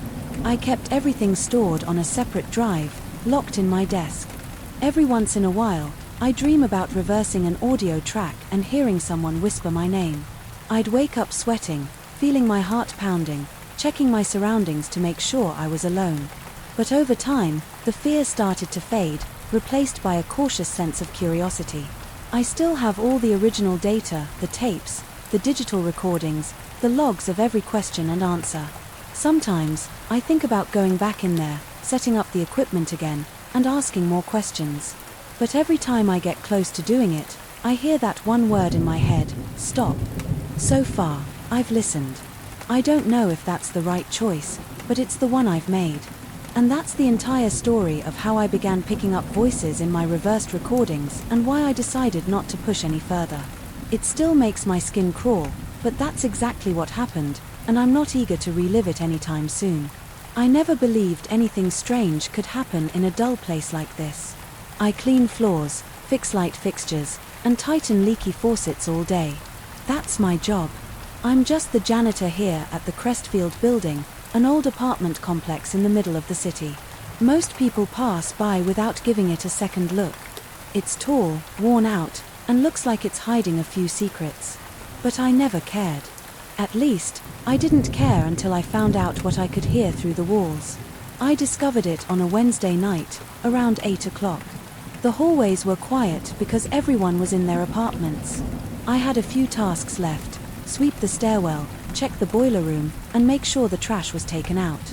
I was on the 5th floor, next to apartment 5C, when I heard a noise like muffled voices coming through the wall. I thought it was someone arguing inside 5C, so I moved closer. I pressed my ear to the wall. I felt the rough paint against my skin. It smelled a little like mold and old plaster. I expected to hear some random conversation, maybe the TV. Instead, I heard two voices I didn't recognize, and they sounded odd. Their tone was old-fashioned, like an old radio drama. I strained to understand them. My heart pounded in my chest, and my palms started sweating. It felt like I was eavesdropping on something that shouldn't exist. I stepped back fast. My foot bumped against my broom, and I almost lost my balance. I looked around the hall. Everything was quiet. The single overhead light flickered a bit. The cream-colored walls looked the same as always. But I couldn't shake off the feeling that I had just listened to something impossible. I pressed my ear to the wall again and waited. There was nothing. I decided I must have been tired or maybe imagining things. I finished my tasks, left the building at 9 o'clock, and tried not to think about it for the rest of the night. The next morning, I came in around 7 o'clock. I always do a quick walkthrough to see if anything needs urgent attention. The building has 6 floors plus the basement. I started on the 1st floor, turning on lights and checking that the exit signs were working. When I reached the 5th floor hallway, I noticed the paint near apartment 5C looked different. It was slightly darker, like it had aged overnight. The rest of the wall still had that fresher coat, but this one part seemed older, cracked, almost like it belonged in another decade. I touched it with my fingertips. It felt rough, kind of chalky. I couldn't figure it out. I even thought maybe the building's maintenance history was a mess, and the patch job was done years ago. But I knew the entire 5th floor had been painted just 5 months earlier. I had been the one holding the paint roller. I couldn't stop staring at the small patch of paint. It was about the size of a dinner plate, maybe bigger. There was this strange line between the new paint and the old paint that just shouldn't be there. I felt my throat tighten. I moved on. I had a lot to do, and I didn't want to get stuck on weird stuff. But that night, around 8 o'clock again, I was back on the 5th floor to check a flickering light bulb. As I replaced the bulb, I heard the voices again. This time, they were more distinct. It sounded like an argument. I put down the new bulb and got on my knees, pressing my ear right against the wall. I heard a man shouting about money. He mentioned a name, someone named Reynolds. He said, "Reynolds won't find out if we keep our mouths shut." Then, I heard another voice, deeper and calmer, saying, "We already took the bribe. Just hide the documents." The language was direct, with no sign of modern slang, and it echoed in a weird way.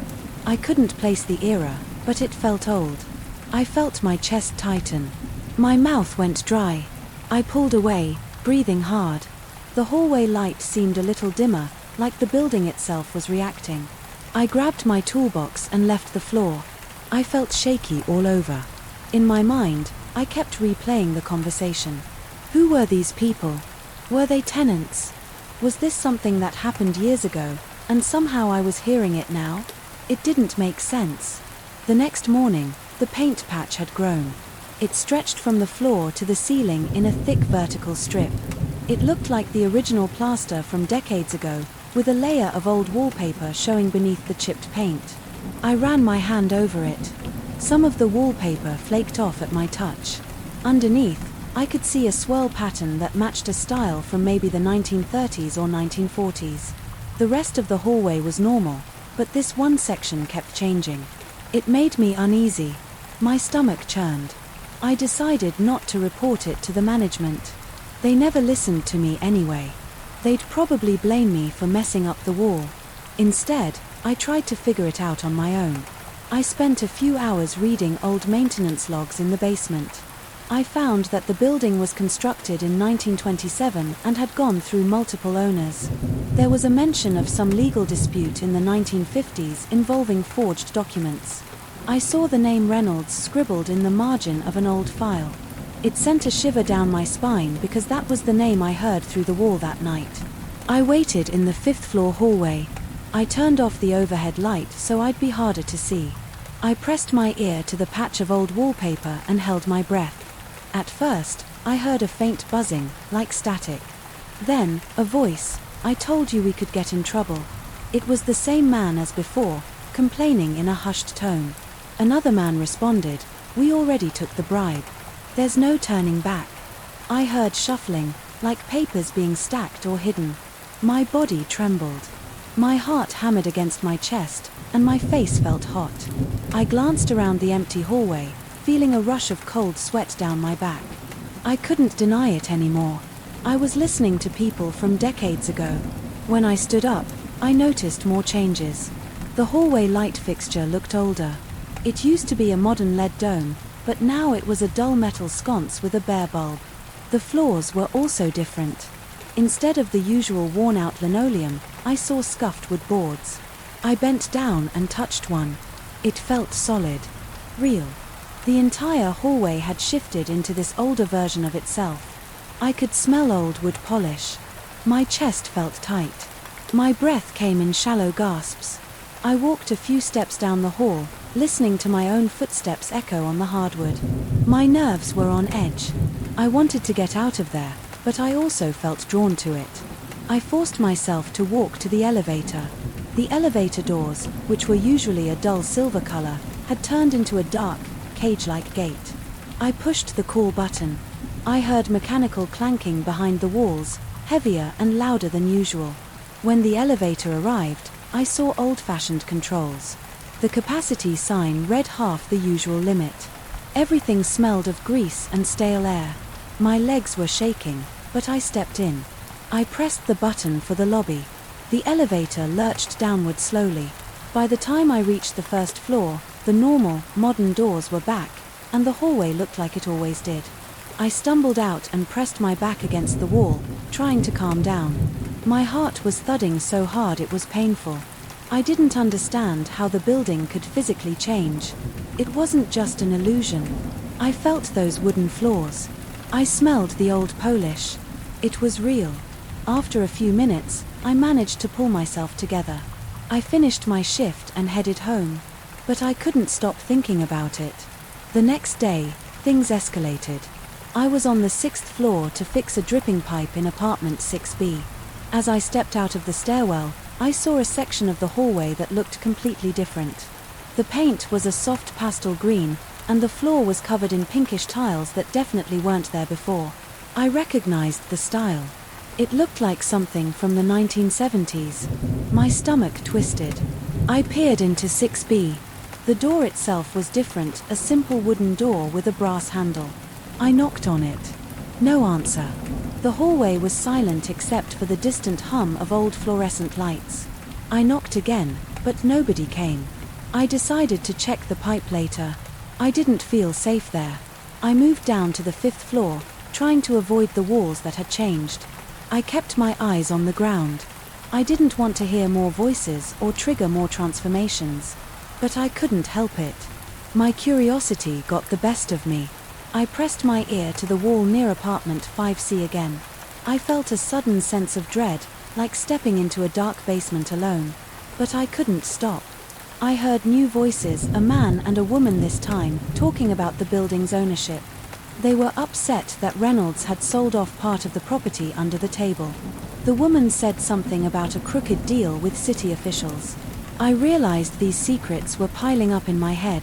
I felt a pain in my chest. My breathing turned shallow. My hands trembled as I stood up. The hallway changed again, right in front of my eyes. The fluorescent lights flickered out, and I saw old-fashioned pendant lamps hanging from the ceiling. The air smelled like cigar smoke and musty carpets. My chest tightened even more. I reached out to touch the wall, and the surface felt like that old wallpaper pattern again. I yanked my hand back. I rushed to the stairwell door, my feet slipping on the changing floor. The door felt heavier, like metal from an older era. I yanked it open, almost losing my balance. The stairwell was mostly normal, but some of the steps had turned into cracked cement. I took the stairs down to the lobby 2 at a time, my heart pounding. When I got to the lobby, I saw the front desk was still modern, with a computer and a phone. I took a deep breath. My throat was dry, and I wanted water, but I was afraid to stay in the building any longer. I left early. I went to a nearby diner, ordered a black coffee, and tried to calm down. My fingers wouldn't stop shaking. I kept thinking about the voices and the changes. It was like each conversation I heard pushed the building deeper into its own past. I had no clue how to stop it. The next few days, I avoided the walls. I focused on my tasks, changing light bulbs, unclogging drains, sweeping stairwells, and emptying trash. But the changes followed me. Each time I walked into a new hallway, I saw old wallpaper, antique lighting, or even outdated room numbers. Some doors had switched back to older designs, while others stayed modern. No one else in the building seemed to notice. Tenants walked by, staring at their phones, not paying attention to the peeling wallpaper or the flickering old bulbs. It was like I was the only one seeing it.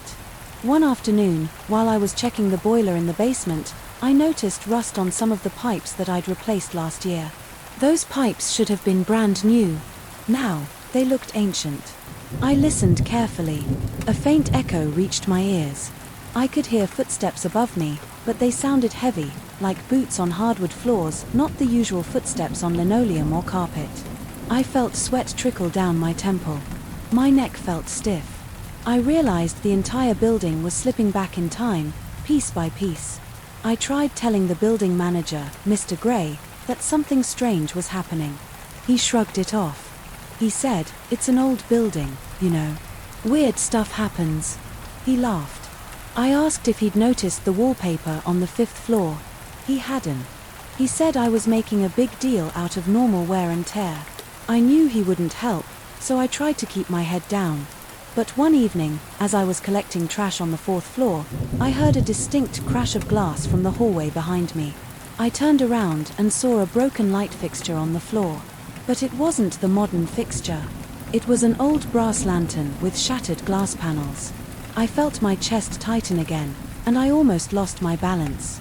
The overhead light that replaced it was flickering. I crouched and tried to clean up the broken glass, my hands shaking. Suddenly, I felt a presence behind the wall. It was like someone was breathing near my ear. I froze. I held my breath. Then, slowly, I put my ear against the wall. I heard that same group of voices from before, talking about bribery, forging documents, and threatening each other. They were louder now, like the walls were thinner. My heart pounded in my throat. My pulse raced. I couldn't ignore it. I couldn't focus on anything else. The tension made my muscles tense up, and my palms felt clammy. I wanted to run, but I stayed. I listened. They said the building had been used for secret financial deals and that certain floors were remodeled to hide evidence. The man with the calmer voice insisted they had to keep everything quiet or risk losing the entire property. The woman said they were all complicit. Then, there was a long silence. I pulled back and noticed my breath was shaking. The hallway had dimmed again. The walls showed water stains. The air felt heavier. It smelled like dust and old cigarettes. The transformation was happening faster. I grabbed my cleaning cart and rushed to the elevator, hoping I could reach the lobby before something else changed. The elevator panel flickered. The numbers were old-fashioned. My reflection in the metal door looked pale and sweaty. I clenched my jaw and tried to stay calm. Every second felt like an hour. When I reached the lobby, the desk was still modern, but the floor was a checkerboard tile pattern that belonged in another era. My stomach churned. I stepped outside onto the sidewalk, leaning on a lamppost to steady myself. The outside world was normal. Cars passed by. People walked around, carrying their groceries, laughing, or talking on their phones. The building behind me, though, felt like it was stuck between different decades. That night, I decided I had to find a way to make it stop. I didn't have any big plan. I just wanted to stop hearing these voices. So, I went to the basement.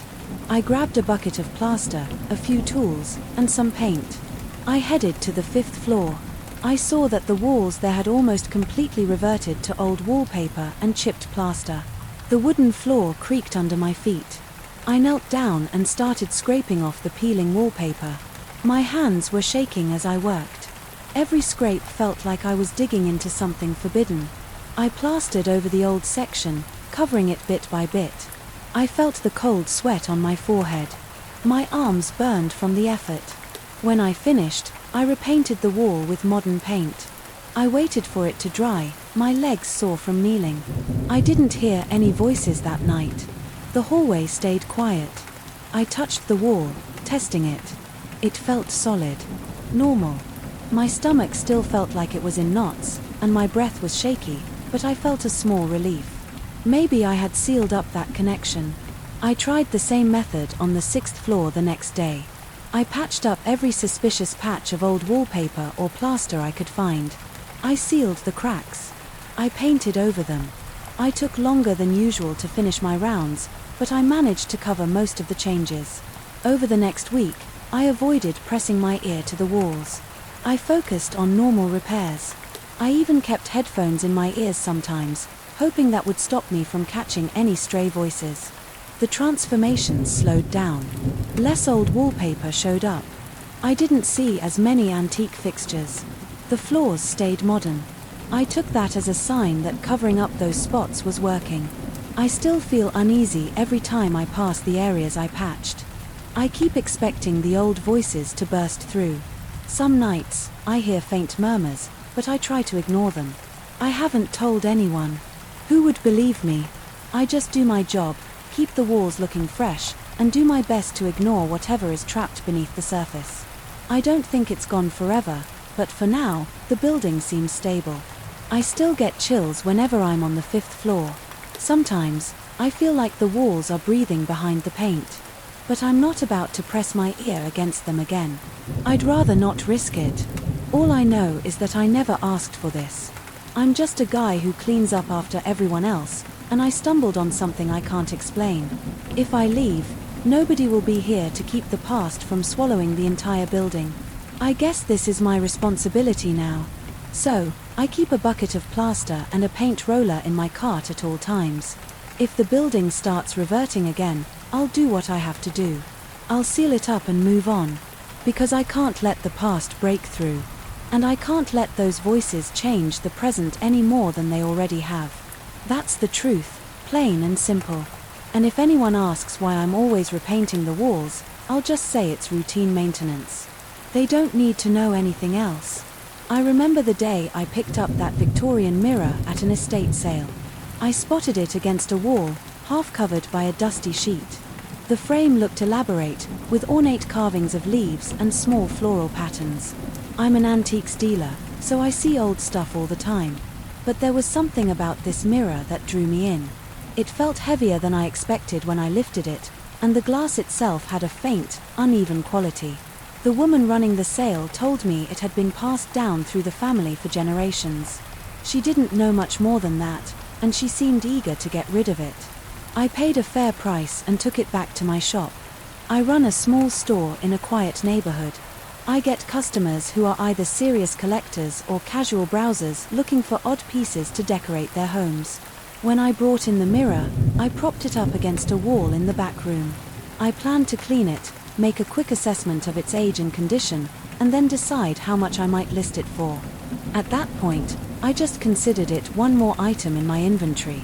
That evening, after closing up, I decided to polish the frame. It had a dark, slightly reddish tint to the wood. As I wiped away the dust, I felt a few spots where the carving seemed deeper, almost like shallow gouges. I shined my flashlight to see if there was any sign of wood rot, but it just looked old. There was a subtle chemical smell, too, like old varnish or maybe some old polish. None of that felt unusual. I see odd smells or textures on antiques all the time. After a few minutes of cleaning, I straightened up and caught my reflection. My first thought was that I looked exhausted. The shop had been busy that week, and I hadn't slept much. That's when I noticed something strange. My reflection seemed off by a fraction of a second. At first, I assumed I was just tired or that the old glass was distorting the light. I moved my hand to my face and felt my forehead. A second later, I saw my reflection do the same thing, but it was too slow. My hand was already at rest against my face before the image in the mirror completed the movement. I stood there for a bit and tested small gestures, like a nod or a wave. Each time, there was a tiny delay. It was maybe half a second, if that. It was almost unnoticeable unless you stared. I tried to tell myself the mirror was just warped somehow. Yet, it kept nagging at me. I couldn't shake the feeling that something wasn't right. I set down my cloth and walked out of the room.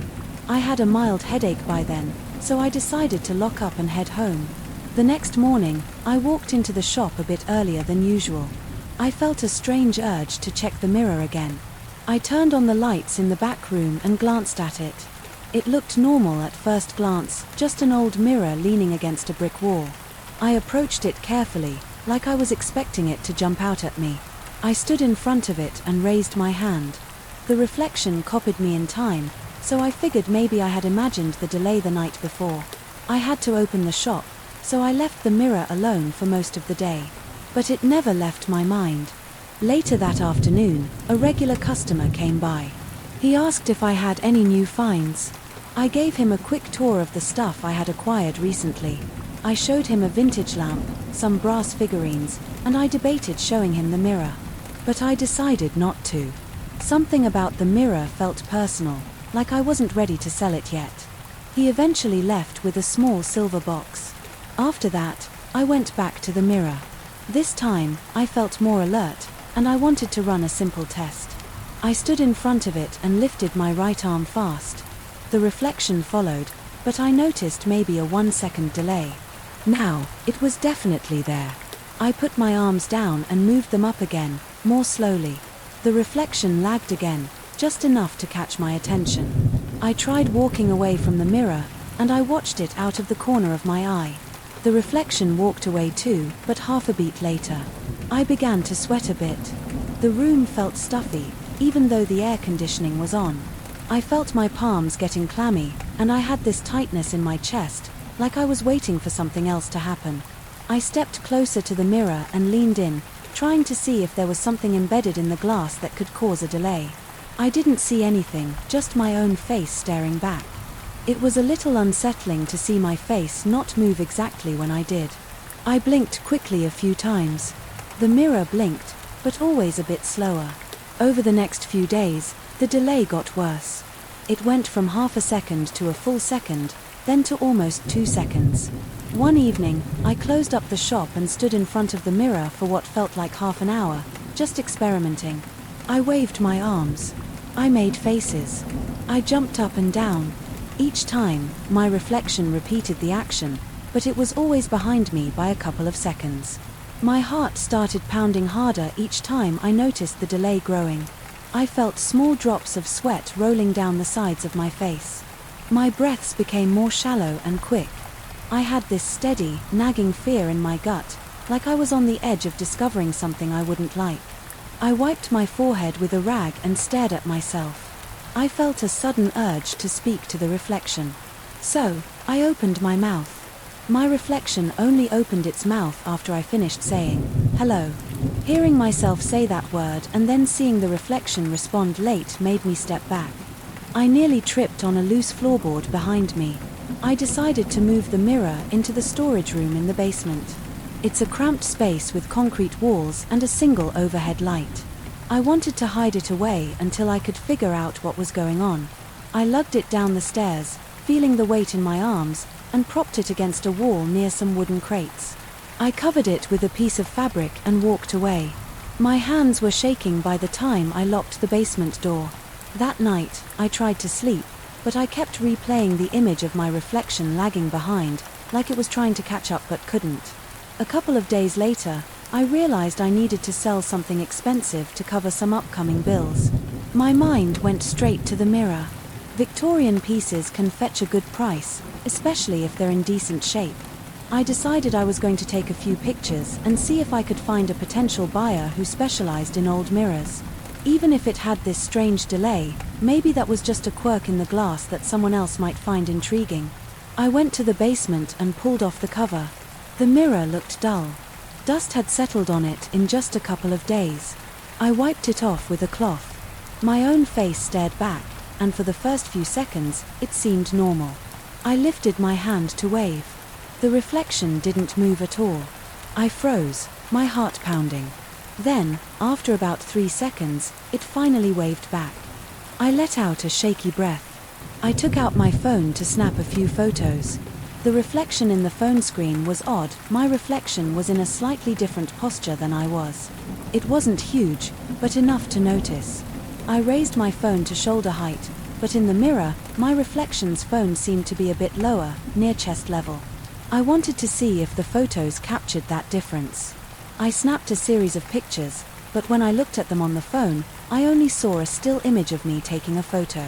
It didn't show any delay. Obviously, photos wouldn't catch a timing difference. I decided I had to see if the reflection would ever do something I wasn't doing. Part of me wanted to end this whole thing, move the mirror out of the shop and forget I ever bought it. Another part of me had this strange curiosity. Could a reflection really move on its own? I stared at it for what felt like an hour, though it was probably just 10 minutes. I stood there, not moving, just breathing. My reflection stood there too, but it blinked a moment or two after I did. I felt my heart rate spike when I realized it didn't blink every time I blinked. Sometimes, it would remain staring when I had already blinked twice. My eyes started to burn from trying to keep them open or track my reflections blinking. I stepped back and leaned against a stack of crates. My legs felt shaky. Over the next few days, I found myself drawn to the basement more often. I would take short breaks from the front of the shop, wander downstairs, and look at the mirror. The delay grew each time. It reached a point where it was almost 5 seconds behind. I'd raise my arm, and I'd see my reflection stand still. Then, after a few seconds, it would lift its arm.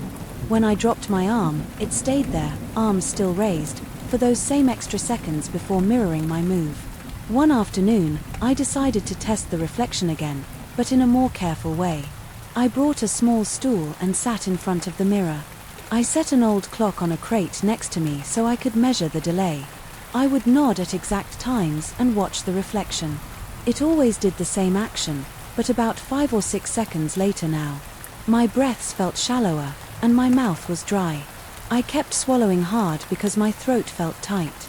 Then, something happened that made my stomach twist into a knot. I scratched my cheek, a small, quick gesture. My reflection didn't move at all for a few seconds. I watched and waited, expecting it to catch up and scratch its cheek too. But it just stood there. A moment later, it scratched its opposite cheek. I felt a burst of heat rush to my face, like a sudden flush of adrenaline. My reflection was doing a similar gesture, but on the wrong side of its face. My mind started racing. My pulse throbbed in my ears, and I could feel my hands trembling. I stood up, nearly knocking over the stool. I paced around the basement, trying to calm down. I kept sneaking glances at the mirror, but for a few minutes, it just stood there, matching my general posture if I stopped moving, but never at the same time. I decided I needed to get some fresh air. So, I hurried up the stairs and slammed the basement door. I stood in the hallway, leaning against the wall, taking big gulps of air until my heartbeat slowed. I tried to tell myself it was some sort of optical illusion. Maybe the old glass was warping my perception of time or movement. But deep down, I knew that didn't make sense. There's no ordinary flaw that would cause a reflection to act on its own or do a reversed gesture. I looked at the time on my phone. I still had a couple of hours before the shop closed. I felt drained, so I forced myself to focus on routine tasks. I greeted a couple of customers, handled a sale of a small desk lamp, and acted like nothing was wrong. That evening, I went back down there with a flashlight. The overhead light in the basement is weak, and I wanted a better look at the mirror. I approached it slowly. My reflection was waiting, but it felt like it was looking at me before I even got in front of it. I moved the flashlight beam across the surface of the glass, checking for cracks. I didn't see any. The surface was smooth and intact. I decided to test it again. So, I nodded and waited. I counted 8 seconds before the reflection nodded. The delay was getting longer every day. I tried waving. After about 10 seconds, it waved back. My stomach was churning, and I started feeling lightheaded.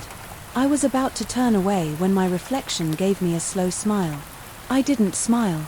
My mouth was shut tight, and I was breathing through my nose.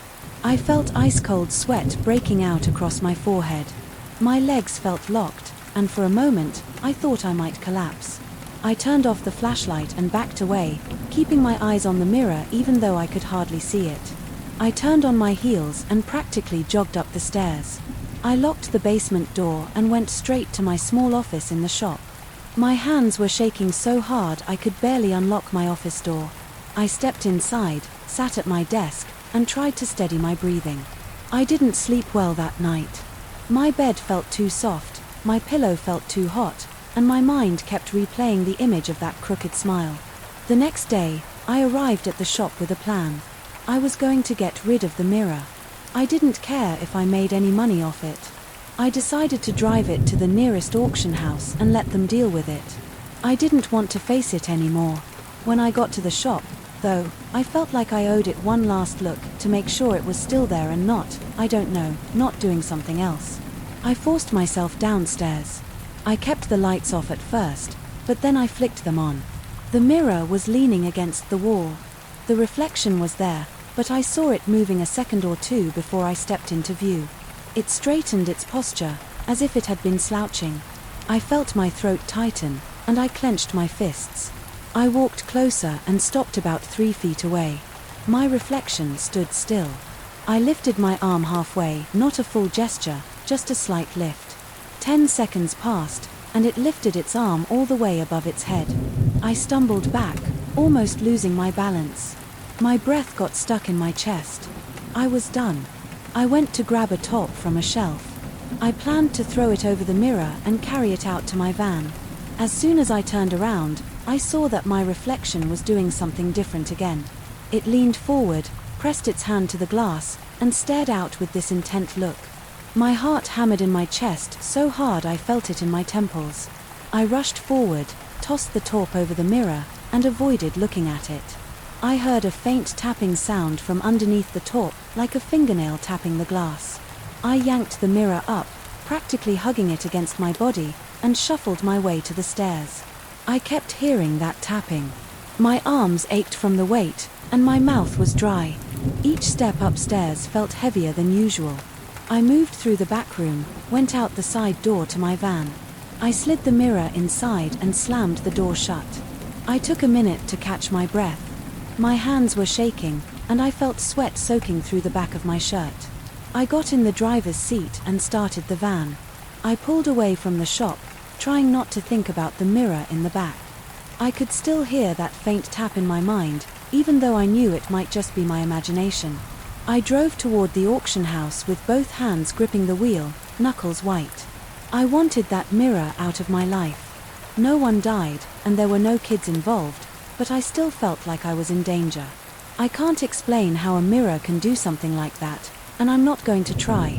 I just wanted to get rid of it and never see it again. That's all I can say. Even now, when I think about that reflection moving on its own, my pulse starts racing. I never put that mirror up for sale in my shop. Instead, I left it at the auction house with minimal paperwork. I never followed up to see if anyone bought it or if it ended up in some storage facility. Sometimes, when I'm alone in my shop late at night, I'll notice my reflection in a regular mirror, and for a split second, I think I see it lag. My stomach clenches, and I have to look away. I might never get over that feeling, but I'm just grateful it's gone from here. I never thought I would hear old music sneaking into my recordings. That first day, I sat in the main booth at the Crown Bell Theatre, adjusting the audio levels for a rehearsal. I noticed a strange hum under the mics, so I isolated the signal. I expected room noise, maybe static from a MIC cable.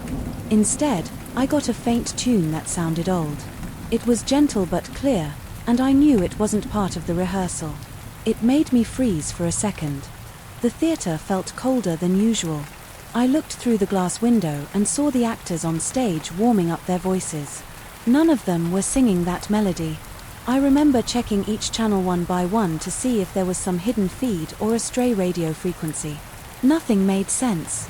That was the moment I realized something very odd was happening. My name is Anthony. I'm 34. I've worked as a sound engineer for about 10 years. I've handled everything from rock concerts and small clubs to big events at outdoor arenas. But this historic theatre job was special. The Crown Bell Theatre was built in the 1930s. I accepted the job because I liked the vibe of old places. I liked the solid wood floors, the thick velvet curtains, the heavy backstage doors. I liked the sense of history in every corner.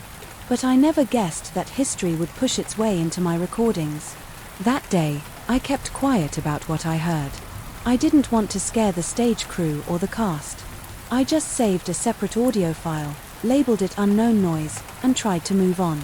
My shift ended late. I packed up my gear around 11 o'clock at night. The cast had left an hour earlier, and the crew was finishing up the lighting checks. I walked through the empty hallway that led to the exit. I felt a slight draft.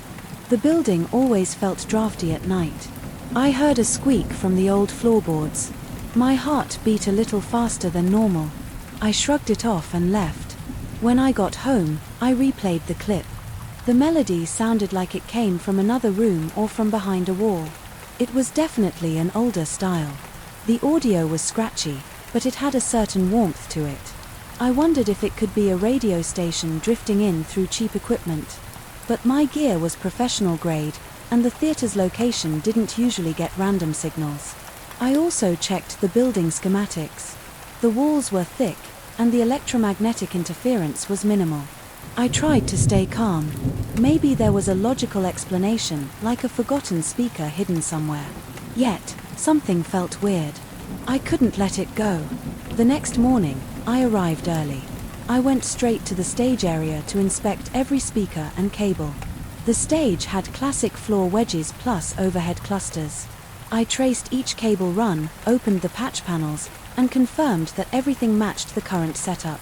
There was no sign of an old feed or hidden line. I moved on to the dressing rooms. The floors creaked, and the light fixtures flickered. My chest felt tight. I tried to slow my breathing. I told myself I was just tired. I checked the control room next. The old analog board from decades ago sat in a dusty corner. The current digital console was set up in front of it. I tested each MIC input with my headphones on, one after the other. No static. No odd hum. Rehearsals started at noon, so I positioned myself behind the new console. The actors were going through a scene. I recorded the ambient sound for reference. My spine tingled when I heard that same faint tune again in my headphones. This time, it sounded like a big band orchestra piece. It had a steady drum pattern and horns. I swallowed hard. I pulled down all the live mics, but the tune still leaked in. It was quiet, like something playing far away. My hands started to shake. I saw the stage manager frown at me through the booth window, probably wondering why my face looked so tense. I pretended everything was fine. During a break, I listened to what I had recorded. The music faded in and out, about 5 minutes total. It reminded me of those old radio broadcasts from the 1940s. The horns were crisp. The vocals, if there were any, were too soft to make out, but the style was clear. I decided to talk to Gary, the production manager. I waited until the actors left for lunch, then I cornered him by the backstage staircase. I kept my voice low. I told him about the strange music. He looked at me with confusion. He asked me if I had messed up the channel routing. I said no. I explained the thorough checks I did. He shrugged. He said the theater was old, and weird stuff happened. Then, he walked away like he had better things to do. I spent the afternoon avoiding conversation. I listened closely during each scene. The old music slipped in a few times, never loud, never consistent, but it was there. It blended with the present-day lines, creating a weird overlap. I recorded everything. By the time rehearsal ended, my nerves were on edge. My shoulders felt stiff.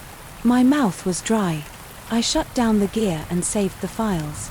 I told myself I would figure this out after hours. That night, I stayed behind after everyone left. I set up a few ambient mics around the auditorium.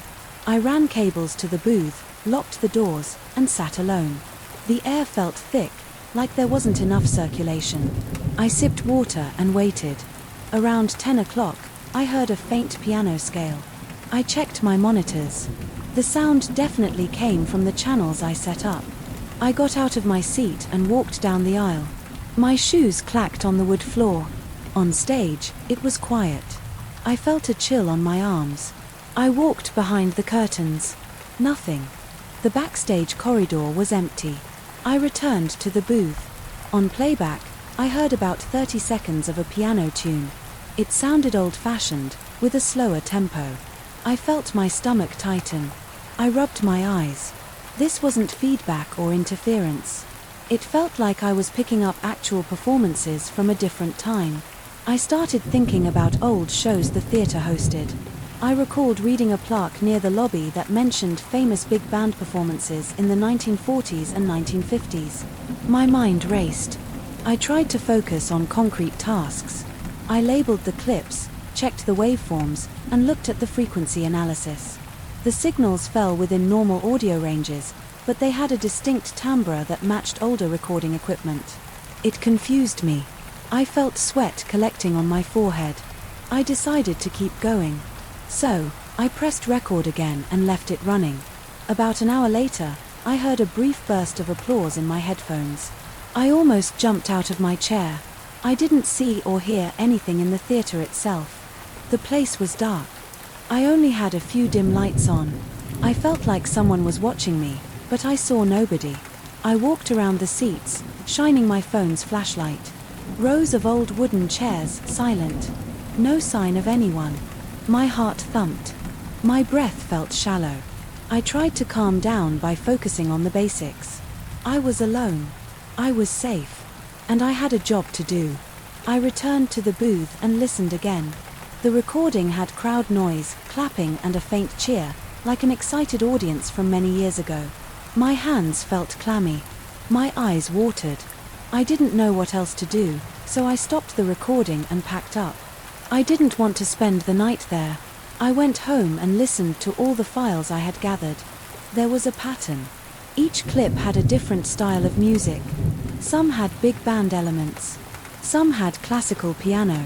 One had a snippet of what sounded like an old show tune. The applause and crowd noises matched older performance styles. There were no modern elements. This was definitely not the current cast. I felt uneasy. I decided I would share the files with a friend of mine, Daniel, who also worked in audio. I wanted a second opinion. We arranged to meet in a coffee shop near the theater the next day. We sat in a booth with our laptops. I handed him my headphones, and I played a few of the tracks. He looked at me with wide eyes. He said he had never heard anything like it. The recordings weren't typical radio interference. He recognized the audio signature of older equipment like vintage ribbon microphones or older analog mixers. But there was no good explanation for how that signal appeared in my modern gear. He asked me if the Crown Bell Theatre had any broadcasting system that might still be active. I told him no, not as far as I knew. He shook his head. He looked nervous. I asked him what I should do. He shrugged and said he'd probably collect more evidence, maybe interview older staff. After lunch, I returned to the theatre. I approached an older custodian named Frank, who had been working there for a long time.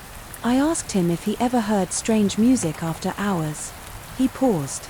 He looked at me for a moment, then he said he'd heard weird sounds in the hallway sometimes, usually after midnight. He said it didn't bother him, so he never reported it. I felt my stomach clench again. I asked him if he knew about old shows that might be connected. He said the theatre used to hold variety nights in the 1950s, with dance bands and singers. He said many of them were popular back in the day. I thanked him for his time and went back to my booth. That evening, I had to work late again. The production was wrapping up, and they wanted final tweaks for the next day's rehearsal. I stayed alone in the control room, checking levels. Around 9 p.m., I heard footsteps in the corridor behind me. I turned around, but no one was there. My pulse sped up. I stood up and looked around. The hallway was empty. I stepped outside the control room, walked a few steps, and listened. The floor squeaked. The air smelled musty. My ears rang. I called out, "Hello?" No answer. I felt the hair on my arms stand up. I went back inside and closed the door. I told myself the building was old, and everything creaked. I decided to record one more ambient track that night. I set up a single condenser MIC in the center of the auditorium. I rolled a long cable back to the control room. The place was silent except for the occasional hum of the HVAC. I dimmed the lights and watched the waveform on my screen. For about 15 minutes, there was nothing. Then, I noticed a small spike. The line rose a little bit. My heart beat faster. I turned up the monitor volume. I heard a slow saxophone melody about 10 seconds long. Then, it faded. My hands started to sweat. I kept the recording going. A few minutes later, I heard faint laughter like a small group of people enjoying the show. It lasted maybe 5 seconds. My chest felt tight. My leg shook under the console. Then, the channel went quiet again. I saved that file and played it back immediately. It was clear, saxophone, laughter, no distortion. I couldn't explain it. I stared at the empty stage through the booth window, dark seats, empty aisles. But my monitors had just picked up a short performance. I felt a wave of dread. I packed up my stuff, folded the cable, and turned off the lights. I closed up the booth. When I stepped into the auditorium to collect the MIC, I felt cold air. I scanned the rows of seats with my phone flashlight. Everything was still. I grabbed the MIC stand, my heart pounding, and hurried out. That night, I barely slept. The next morning, I tried to keep it together at work. I felt jumpy. The cast asked if I was okay. I lied and said I was just stressed about the show schedule. I went about my tasks, adjusting levels for the dress rehearsal. During the run-through, I captured more bits of old music. One section overlapped with a present-day dance routine. It created a weird dissonance in my headphones. I felt jaded, but I kept recording. After the show ended, I stayed in the booth to listen back. The old music was right there again. It sounded sharper, like it was mixing with the live performance in real time. The cast had no idea. I realized I couldn't handle this alone anymore. The next day, I told Gary I was picking up strange signals again. This time, I played the file for him. He listened with a blank expression, then he said we should ignore it and focus on the show. He didn't want any distractions. I got angry, but I kept my voice level. I asked if we could bring in a specialist or at least check the old wiring in the walls. He brushed me off. He said the budget was tight. He said old buildings have quirks. I walked out of his office feeling frustrated and sweaty. That night, I stayed late one last time. I set up multiple microphones around the theater, one in the lobby, one in the balcony, one on the stage, and one backstage. I wanted to see if the signals showed up everywhere. I spent an hour roaming between each MIC location. The building felt heavy, like the walls were pressing in on me. My throat felt dry, and my shirt clung to my back. As I walked backstage, I caught a brief sound in real time, a trumpet blast that echoed down the hallway. I stood still, holding my breath. The sound vanished. My heart hammered in my chest. I scrambled back to the booth. On playback, I heard that trumpet blast. It was exactly as I experienced it, loud and clear for a moment, then silence. I felt my legs shake. I decided I needed to leave right away. I gathered my gear, locked up, and stepped outside into the night air. My hands trembled when I put my keys in my car. I drove home, sweating the whole way. The next day, I called in sick. I told Gary I had a fever. Then, I forwarded all the files to Daniel and asked him to analyze them more thoroughly. I told him I couldn't keep doing this. I didn't know what else to do. Maybe the building had some strange acoustic phenomenon that trapped old echoes. Maybe there was old recording equipment embedded in the walls. I had no clue. I only knew that I kept capturing music from decades ago, and it was blending with the sounds of the present. It felt impossible, but my recordings didn't lie. I still work at the theater, but I avoid staying late now. I handle my tasks during normal hours and leave as soon as possible. Sometimes, when I'm alone at the console, I hear a soft trace of an old tune in my headphones. My heart skips a beat. I lower the volume and try to ignore it.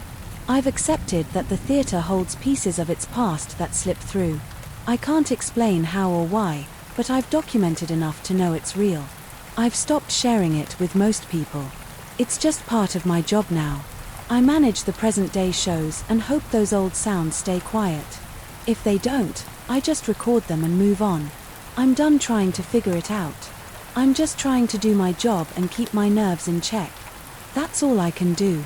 I never imagined I would spend my nights pacing through a dark museum, fighting off chills that crept up my spine every time I heard the scrape of metal or the clack of porcelain in a distant gallery. My name is Roger Price, and I've been the curator of this small local museum for 2 years. I took this job because I love history, and I wanted to share that love with the public. But now, I'm on edge every evening. It began a few weeks ago when I noticed subtle changes in the displays. At first, I thought the cleaning crew was moving the items by mistake. But they swore they hadn't touched anything. I tried to ignore it, but the differences got bigger. Swords from the medieval exhibit weren't in their normal spots. A vase from the Roman corner was found near the Egyptian sarcophagus. The mistakes felt strange, yet I brushed them off as carelessness. But then, I caught sight of a figurine in the wrong case right before closing. This piece usually sat next to a set of colonial plates, far from the front entrance. I remember checking that area earlier in the day. The figurine had been there at noon, and now it was not. It shouldn't have been near the entrance at all. Nobody had reported any problem, so I went to my office, pulled the security tapes, and reviewed them. At first, I didn't see anything. The hours sped by, frames flickered, and nothing happened. But then, for a few seconds, the screen glitched. When the footage came back, the figurine was gone from its original spot. There was no sign of a break-in or any staff meddling. That was the moment I realized something was off. I decided to stay after hours. I wanted to see if someone was sneaking around. So, I told the night guard I'd be working late, and I hid in the library behind some old shelves. Around 2 a.m., I heard scraping. It sounded like wood dragging across the floor. I peered out into the corridor. The overhead lights were on a timer, so only every other light was lit. The darkness was thick in the corners.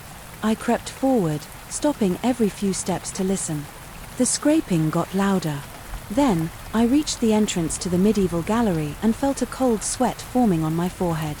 A knight's armor, which had been positioned upright on a wooden stand, was slumped against a wall.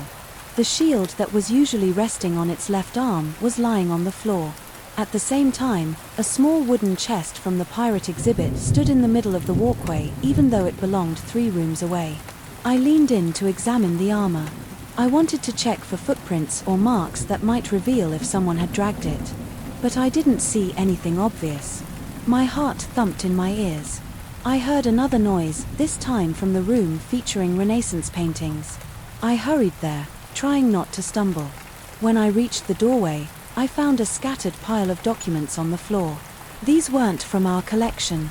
They looked very old and had seals and faded handwriting. The language was some form of archaic Spanish or Portuguese, I couldn't be certain. The paper was brittle.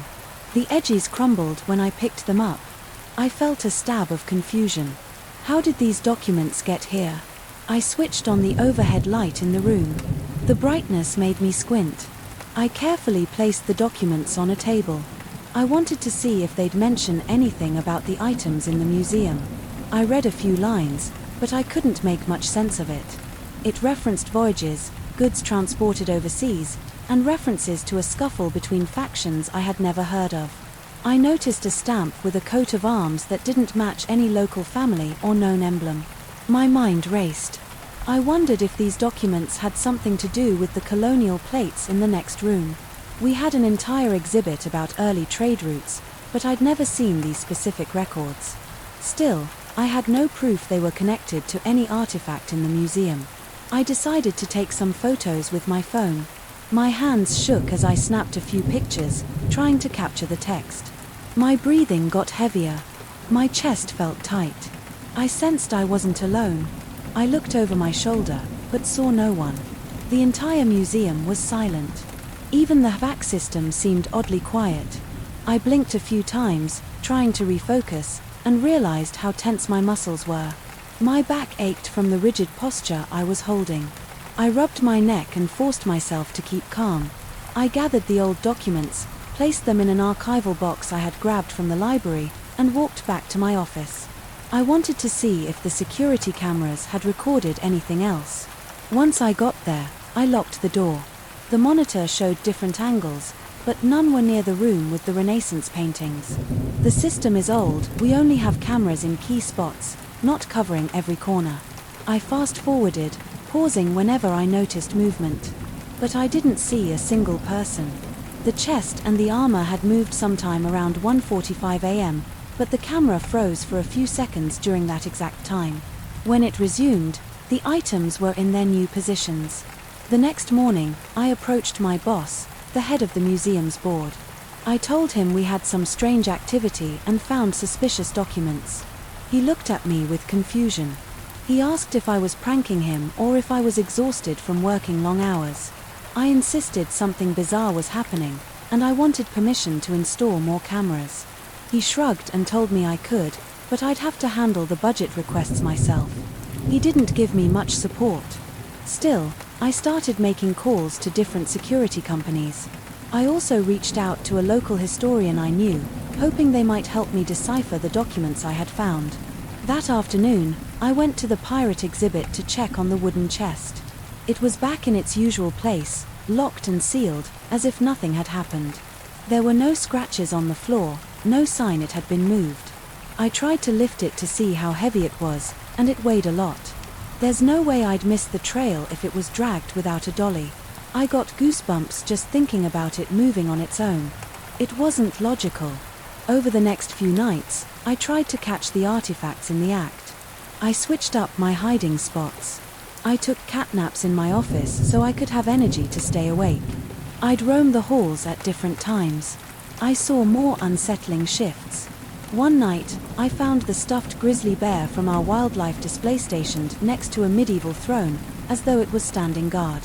Another time, I saw the Roman vase lying on a bench outside the cafeteria area, with no cracks or damage. There was a bronze coin from the ancient Greece collection leaning against the foot of a 19th century soldier's uniform. It looked as if these items were staging miniature historical scenes, but they were mixing periods. Every time it happened, I'd find more old documents. They'd appear on pedestals, under chairs, or even tucked behind a painting. I always checked the security footage, and every time, there was a few seconds of lost feed. I started getting jumpy during the day. People noticed. My assistant asked if I was okay. I said I was just tired. The truth was that I couldn't stop thinking about what I'd see at night. The tension built in my stomach. I felt my heartbeat speed up whenever I thought about the strange movements. I told myself it could be a hacker messing with the cameras, but that wouldn't explain how heavy objects were shifting around without leaving marks or how these new documents kept appearing. After a week of this, the local historian showed up. Her name was Dr. Gomez. She wore thick glasses and carried a laptop bag. I led her to my office, locked the door, and showed her the documents. She examined them carefully, holding them up to the light, frowning at the stains and the old handwriting. She told me they appeared to be ship manifests and personal letters from the 16th century. They made reference to a group of explorers who traveled between Europe and the Americas. She pointed to a name that matched a small emblem we had on one of our oldest coins in the vault. She said the documents didn't just talk about normal trade, they mentioned secret shipments, possibly stolen artifacts. Then, she pointed out a line about an amalgamation of relics meant to be hidden in safe havens for future generations to find. The text was vague, but it hinted that different objects had been transported together, forming an unexpected collection. I felt my chest tighten. I remembered the items that had been moving, pieces from different continents and eras. They could be part of this hidden group of relics. Maybe they belonged together in ways no one knew. Dr. Gomez asked if she could show these papers to a colleague, but I said I'd rather keep them here for now. I wanted to collect more evidence. She respected that. Then she left, promising to come back with more tools to analyze the documents. That night, I locked all the main doors myself. I double-checked every window. I even placed small pieces of tape at certain door frames, hoping I'd see if someone tried to enter. Then, I took my usual position, this time in the main hallway, hidden behind a large statue.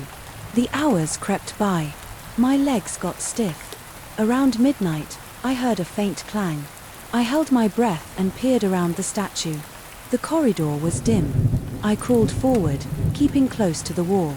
I reached a corner and pressed myself flat. The clang echoed again. It was coming from the medieval gallery. I crawled on my hands and knees, my heart pounding so hard I felt it in my throat. When I got to the gallery, I peeked in. The knight's armor was off its stand again. It looked like it had fallen. The chest from the pirate exhibit was there, open, with a few old coins inside. I recognized them as part of the Greek exhibit. The thick smell of dust hung in the air. Then I noticed an open scroll resting against the base of a tall Egyptian statue. It wasn't ours. I moved quietly toward it. My palms were sweaty, and I felt a tremor in my hands. I saw the strange writing, a mix of hieroglyphs and some old cursive script. It seemed to describe a timeline of events, referencing ancient rituals and expansions of power. My eyes darted between the scroll and the armor. I felt like I was stumbling onto a hidden thread that linked all these artifacts together across centuries. I couldn't stop a shiver from coursing through me. The museum was silent except for my own breathing. I backed up, still crouched, and ducked into a corner. I wanted to see if anything else would move. I tried to slow my breathing, but I kept taking short, tense breaths. Every time a pipe clanked or the air system kicked in, I jumped. Eventually, I saw no more movement. When I worked up the courage to walk back into the gallery, everything was as I'd left it, except the scroll was now closed. I was sure I'd left it open. I felt my stomach flip. I snatched the scroll, tucked it under my arm, and hurried to my office. I spent the rest of the night on edge, checking the security footage every few minutes. No new interruptions. But the same glitch appeared at around the same time as before. The only difference was that I had witnessed some of the movement myself. In the morning, I called Dr. Gomez again. I told her I had found another document. She arrived an hour later with a camera and some scanning equipment. I led her to a small lab we have in the back, where we sometimes examine old pieces. She set up her gear and did a quick test on the scroll. She said the material was authentic papyrus, and it had writing styles from multiple periods. Some lines were definitely from the ancient period, while others looked like 14th or 15th century editions. It was as if people had added notes through time. She looked at me with wide eyes. I could see she was at a loss for an explanation. In the following days, more items moved at night. The staff started complaining about missing or displaced objects. A caretaker found old swords arranged in a pattern on the floor. A couple of staff members reported hearing footsteps when no one else was around. Everyone was spooked. I had new cameras installed in several rooms, but every time an object shifted, the footage was corrupted. I felt like I was in a cycle of confusion and dread, not knowing how to stop it. Then we started cross-referencing the new documents with our entire collection. Dr. Gomez and I discovered references to every major piece that had moved. Each item was mentioned in these texts as part of a special group of artifacts. The documents suggested that these relics were connected by a shared history of power struggles, alliances, and betrayals across multiple continents. It seemed that whenever these relics came together, they recreated certain events tied to their past. We had no idea what those events were or what exactly triggered the movement, but it seemed unstoppable. The documents implied that the objects carried the memories of those old conflicts. Dr. Gomez said it felt like we were dealing with a puzzle that no one had solved before. I tried to keep my composure, but I was having nightmares. I'd wake up sweating, thinking I'd seen suits of armor marching through the halls or vases floating across the floor. I was exhausted. My head pounded. My entire body felt heavy during the day, and my nights were spent in a state of constant alert. I reached a point where I had to tell the museum board members everything. They looked at me like I was losing my mind, but Dr. Gomez backed me up. She had scientific analysis showing the documents were genuine. She also confirmed that the movement of the artifacts had no normal explanation. The board suggested we close the museum for a while, call in more experts, and keep the press away from the story. They didn't want to damage our reputation, but they also wanted answers. Now I'm waiting for a specialist team to come in. They've dealt with unexplained historical finds before. I'm not sure if they'll have a logical explanation or if they'll just confirm what I've seen every night. I'm still on edge. The tension in my chest tightens whenever I pass a display, wondering if I'll find something out of place.